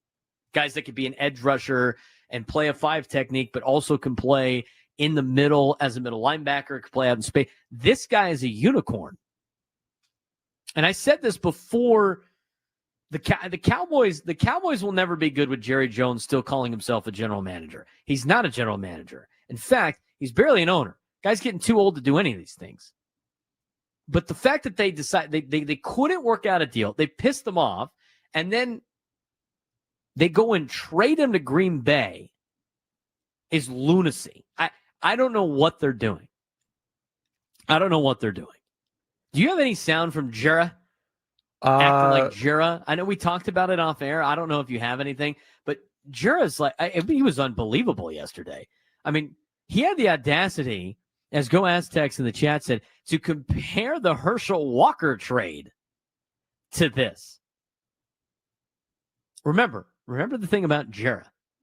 Jerry Jones wants to show that he's the guy that can win a Super Bowl for the Cowboys, and it wasn't Jimmy Johnson. They have this animosity with Jimmy Johnson because Jimmy Johnson got all the credit for winning all the Super Bowls. Even though they won a Super Bowl after Jimmy left, it was still Jimmy's team, and that's when Jerry thought he was the reason why they were winning Super Bowls. But Jerry's not the reason why they won Super Bowls. It was Jimmy Johnson. Jerry needs to shut up and write a check. That's what Jerry needs to do. Like he did by buying the oil company and getting the oil out of the land in Texas or wherever it was, and then using that to buy the Dallas Cowboys. He almost bought the Chargers. How different would our jobs be if he bought the Chargers? You have Jerry's World sitting there in Mission Valley. That'd be a hell of a place to watch a football. We wouldn't be talking about Aztec football. We'd be talking about the Chargers. Jera. No, Jera is not. I don't think he is fit to be a general manager of the Dallas Cowboys. I don't think he has been fit to be the general manager of the Dallas Cowboys. And when I was in Texas, I used to tell all my friends that are Cowboys fans, y'all will never win with Jerry in charge. You won't. You will never win with Jerry in charge. Absolutely never. And that's not taken away from the fact that Jerry Jones is a good businessman. Jerry Jones built Cowboy Stadium. Jerry Jones made the Cowboys even more into America's team than they were before he bought the team. But Jerry Jones cannot run an NFL franchise. And you know who else can't do it? His kids. And until the Jones family relinquishes ability to build a roster, they will never win. I think there's more hope that Stephen Jones and company could probably do it better than Jerry. But the nepotism in professional sports works when the children of the owners or the children of the big-time coaches or front office people, whatever it may be, when those kids work for other organizations, it usually works out well. It works out better because they learn how to do things a different way. They're not in an echo chamber of just doing what daddy did and all this other stuff. The organizations that don't do well are the ones that just work for the organization that dad owns or work for the organization that dad works for. The Spanos family comes to mind.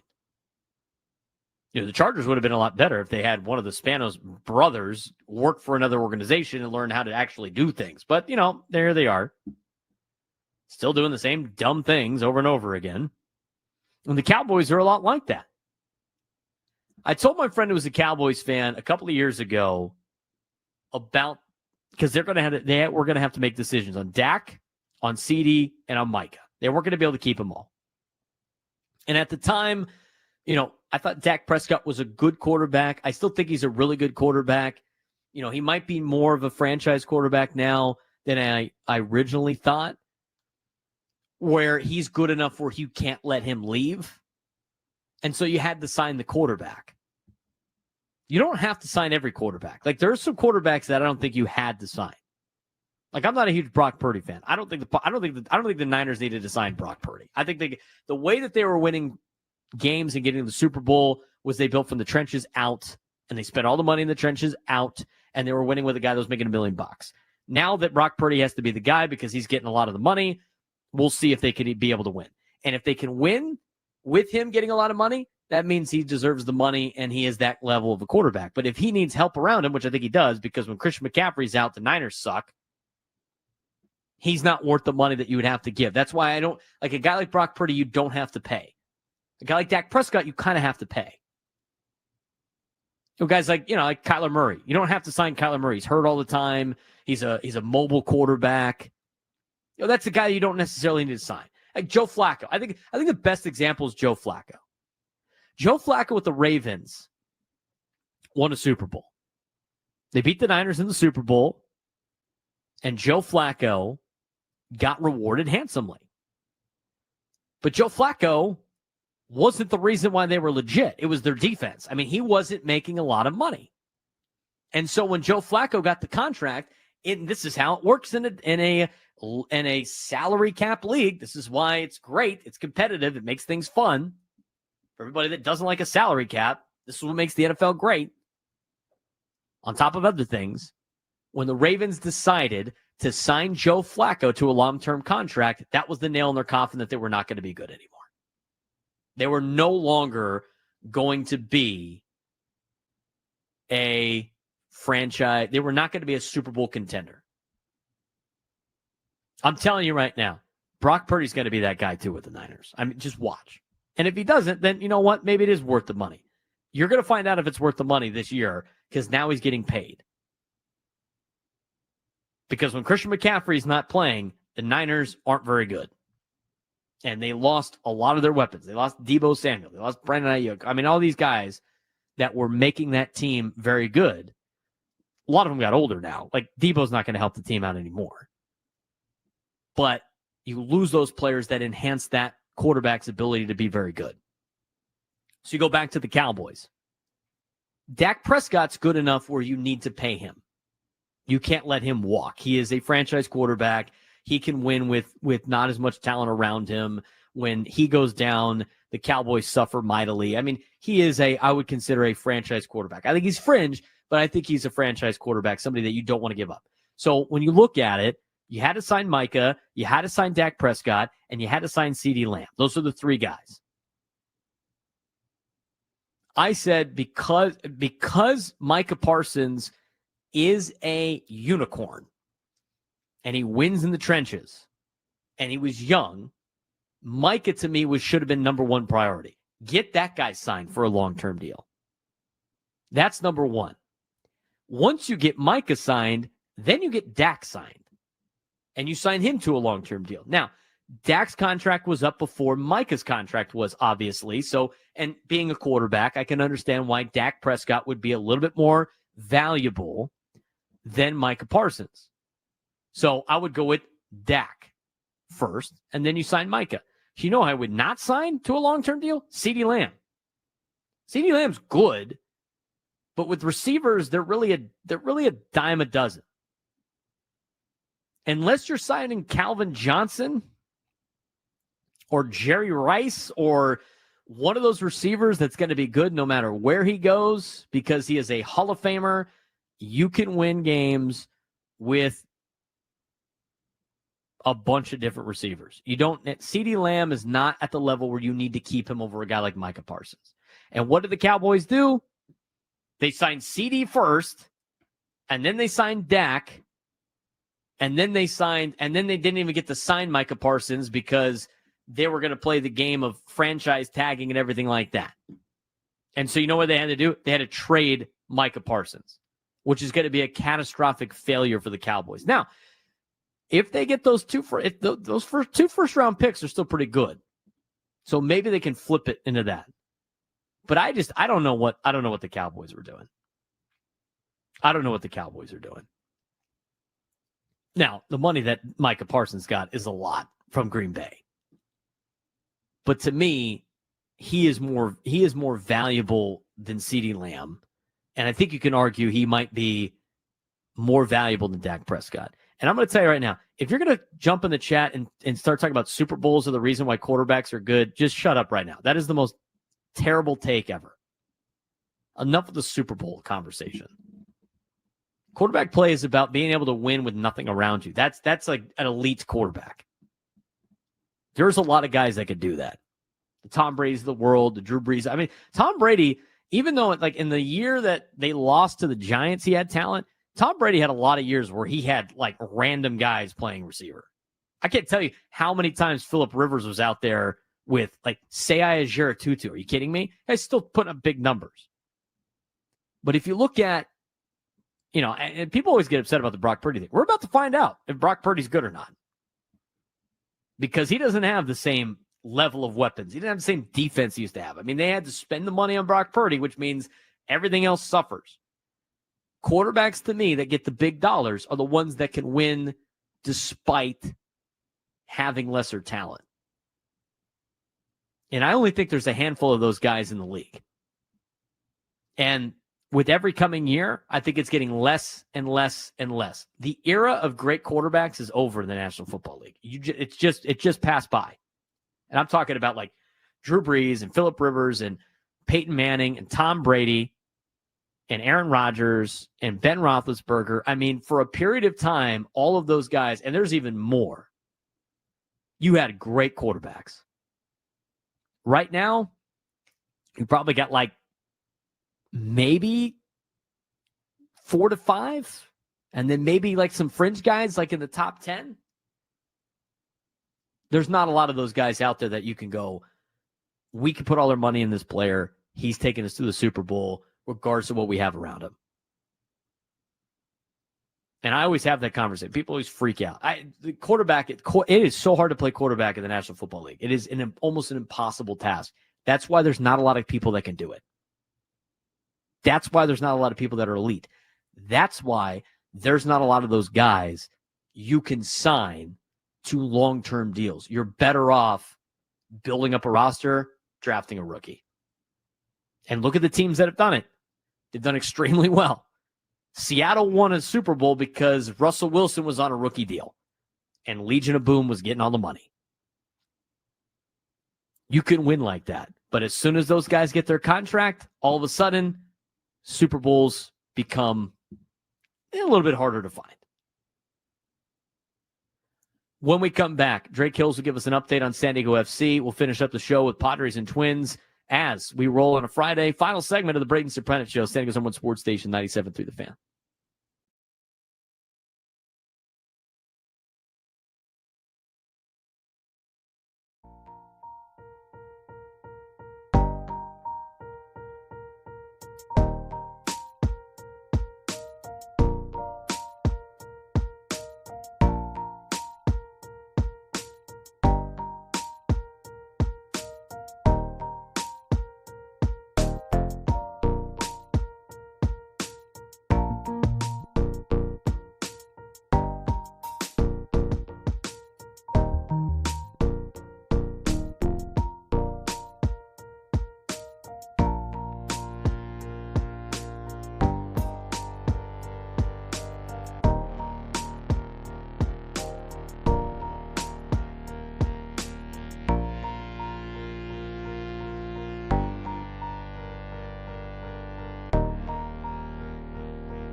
We're sorry it's over on a Friday. Braden Surprenant Show, final segment. I'm up here in San Jose getting ready for a high school football game. Dons and Lancers as Cathedral Catholic takes on St. Francis tonight up in the Bay Area. I'm going to – the team already left. I'm still at the hotel. So that's I now kind of experience what Tony experiences to an extent with broadcasting from his hotel room and then having to meet people there or maybe leaving early. I could have not pulled this off broadcasting at the field, so I'm still in the hotel. They left at 1:15. They got a lot of stuff that they got to do. I think they're going to Mass, and then they got to go to Catholic school. And then I think they have a team meal and all that fun stuff, walk through, stuff like that. So I got like an hour before I get a ride over to wherever they're at. I don't know where they're at. They're somewhere in the Bay Area, I guess. I didn't know. They might be going to Stanford for Mass or something like that. I don't know. But we're up here on the trip. This is the one of two that we make this season to the Bay Area for high school football. So we will be getting ready for St. Francis here in a little bit, and I will be paying attention, obviously, to the Padres game. Thank God first pitch is 2 hours before we kick off, so I might be able to watch most of the game. I want to kind of monitor the Wagner, Kansas game. A lot of former players for us in that game as well. So that's what I'm doing the rest of the day. Fly back tomorrow. And then I got USD Cal Poly on Saturday, 5 o'clock at Torero Stadium for the first football game of the year for USD. They host Cal Poly tomorrow at 5 o'clock. We are off on Monday for Labor Day, so hopefully all of you guys have a fun and safe Labor Day weekend. Safe travels to all of you parents out there that are the RB parents that are driving out to Brawley that I've seen in the YouTube chat. And good luck to all the high school football teams out there in San Diego for week 2. Hopefully you guys all have a safe and fun night out there in the high school football world. San Diego FC has clinched a playoff spot. They did it on a draw last week here in San Diego against the Portland Timbers. They have a big match coming up against LAFC on Sunday at 7:45 Pacific time. And as he does each and every Friday, Drake Hills joins us on the Braden Surprenant Show to give us our Soccer 101. Drake, how's your Friday going? Man, Friday is moving. We have survived what I thought was a southern day in San Diego yesterday. So, that the soccer season, at least in MLS, it's coming to an end. All the Premier League and European leagues are just getting started. So we've got a nice balance on a Friday here. Nice balance. We got college football back. I know, Drake, you're a big college football fan. What do we got on the Oregon Ducks coming up this weekend? Yeah, we got Montana State. We got the Cats. It was a nice little home warm up. Obviously, September is always a little weird in Oregon. It's it's still warm out. The leaves haven't turned yet. Obviously, the big games haven't hit the schedule yet. But you can't mess around with the Cats. They've done well for themselves at the FCS level. So I'll be paying attention to that one. And then, there's some big ones, though. I mean, I want to see Archie. I want to see Archie just like the next person. And, he's going against the San Diego kid, too. Julian Sands starting at Ohio State. That's Carlsbad right. Kid. He won. He's QB1 for the Buckeyes now. So that'll be an interesting matchup to see. There'll be some fun college football stuff that we can talk about next week. But we get to our Soccer 101. San Diego FC able to clinch a playoff spot with a draw last week. We had Tyler Heaps on the show earlier in the week. Obviously, the locker room was not super thrilled about not winning the game last week, but a draw gets them a playoff clinch. They're the first team to clinch a playoff spot in Major League Soccer. When we started doing this segment, Drake, and they jumped off to a good start, I don't think either of us would have thought that they would have been the first MLS team to clinch a playoff spot. No, I did not think that. I think that ultimately we were talking as this whole San Diego football club thing really got going this year was making the playoffs, right? It's just the buzzword of playoffs. And they're looking like they're going to do more than just make the playoffs. They're looking like Supporters Shield contenders. We've got Philadelphia Union that's at the top right now in terms of this, the Supporters Shield regular season champion trophy. Then we've got FC Cincinnati right behind San Diego FC in third. So it's going to be a big September, not to write off this weekend's games, because I think all three teams, including San Diego FC going up against LAFC, have some pretty big matchups. In fact, FC Cincinnati and Philly Union also play each other. So let's see what happens in that game, because if FC Cincinnati gets a win, you're looking at San Diego FC being in the Supporters Shield spot. How important is the Supporters Shield for most teams in MLS? I mean, we talk about, the Padres winning the division, trying to win a division. It's kind of a nice little feather in the cap, but, ultimately when you get to the postseason, it's a different story. How much should San Diego FC try to go after maybe the Supporters Shield when they still got to worry about the playoffs too coming up?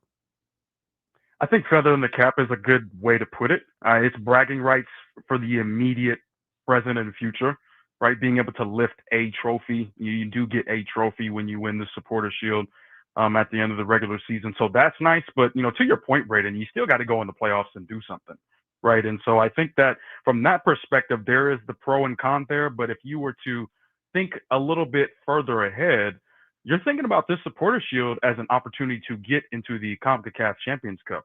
And essentially what that is the best teams in all of North America and Central America and the Caribbean going up against each other at the beginning of the calendar year.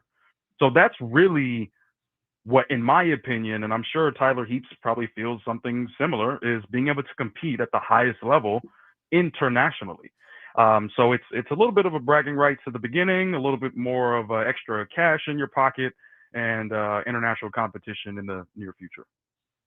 We're talking about Drake Hills, who is a contributing writer for Black Players for Change. He also published on ESPN.com not too long ago as well. Former USA Today Network MLS reporter, giving us the Soccer 101 that we do each and every Friday. Let's talk about the game against LAFC. I mean, obviously a big game now up in LA. They had the, Tyler Heaps mentioned a little bit of the ticket thing. He didn't want to talk about it, but the LAFC might have relinquished some tickets that they initially agreed upon as San Diego FC fans getting. It sounds like San Diego FC made the most of it. So a little bit of an early rivalry on there, but LAFC has recently signed a pretty important player and are off to a nice little roll right here. How do you see this game shaking out? Yeah, I think, Tyler is probably right to kind of leave that alone, not because that there's much to go for, but there's really nothing there other than the fact that Heung-min Son, who is the face of Korean soccer and has been for over a decade now, signed for LAFC for $26 million. That is fourth all time in MLS history. That is the largest fee this year. But what San Diego FC has going is that they can go up to LA and BMO Stadium and they can say, yeah, we beat you guys 3-2 in March. And I think obviously things are a little bit different for both teams since that matchup. LAFC was in the mix of, speaking of the CONCACAF Champions Cup, they were in the midst of this year's competition. They had just beaten Columbus Crew in the round of 16 right before they had Inter Miami, right after they played San Diego in the quarterfinals. And so you're able to get a 3-2 win on the road, at home. And I think that, going up against LAFC this time around, Heung-min Son, this is his first game at home. So I actually was listening to that segment, Braden, and also reading my colleague Paul Tenorio's article about Son in The Athletic. A TikTok that they published, they got 135 million views on that. They had doubled their YouTube subscribers because of that signing. Not only that, but they have absolutely sold out of his home jersey. And the black jersey is on back order, and the white jersey is expected to sell out shortly. So that's just a little bit of context for the tickets thing. But on the field, I think San Diego, is going to have to figure out the Corey Baird situation. Obviously, he had to come off injured with a groin injury against Portland over the weekend. So that's whether it be Amal Pellegrino, David Vasquez, the loanee from Philadelphia Union. We'll see what the lineup looks like with injuries still kind of plaguing the San Diego FC team. But in terms of this game, it's going to be crucial because it's going to set up what September is, right? I think we can talk about the LAFC side. We can talk about the San Diego side. But LAFC is 4-2-3 since the Leagues Cup ended. So this isn't a team that, is in bad form. And they've also had 2 games in hand, or 3 if you're looking at San Diego FC. So it's going to be about Chris and that center back pairing up against Denny Bouanga and Heung-min Son. Can they continue their underappreciated and I think underdocumented defensive performance in making sure that this San Diego FC team is still keeping that double-digit goal differential against an LAFC team that is firing on all cylinders. 6 games left in the regular season for MLS games, added with a friendly match against Tijuana on September 16th. At the end of the season, Drake, San Diego FC is hosting the Supporters Shield. Your answer right now, why they're doing that is? They're going to do that because Anders Dreyer is going to prove himself as the 2025 Landon Donovan MLS MVP, both in goals and in assists. And that's going to basically reflect what happened in the LAFC game at Snapdragon. You know, he had basically a contact in 2 of the 3 goals that were scored. And I think that he will continue to do that through September and the last 2 games in October. Drake, always a pleasure talking to you. Always a pleasure talking some soccer. I always monitor the Oregon Ducks just for you, Drake, of course. Remember the Alamo, of course. But other than that, we'll talk to you again next week. Thanks again, man. Hey, man, good luck to the Dons up there against St. Francis. Thank you very much. Drake Hill's a fellow Don, obviously keeping close tabs on Cathedral Catholic. He is a contributing writer for Black Players for Change. He was published in ESPN last week. He joins us each and every Friday, and a huge thanks to him in giving us some MLS coverage. Does such a great job, and I learn so much every time Drake is on with us. So big appreciation to Drake. We got a couple of minutes left, Frank, if we want to dive into this series against the Twins. I think, you know, today's show was a lot of football. It was a lot of, you know, some soccer stuff. We mentioned some Padres conversations, you know, but going into this weekend, you're 2 games behind LA. You have 6 games against teams that are not very good and way below 500 in Minnesota and Baltimore, with 3 of them being at home. You have to start getting on this big stretch right now for the final 28 games of the season. And it starts tonight. I mean, we mentioned it before, like it was part of our Crucial 42. This first game was going to be part of that Crucial 42. And right now, it sounds like the entire weekend series has gotten even more important now that you're 2 games behind LA. Yeah, absolutely. And I mean, as far as how important this series is, that all changed because of what you did in Seattle.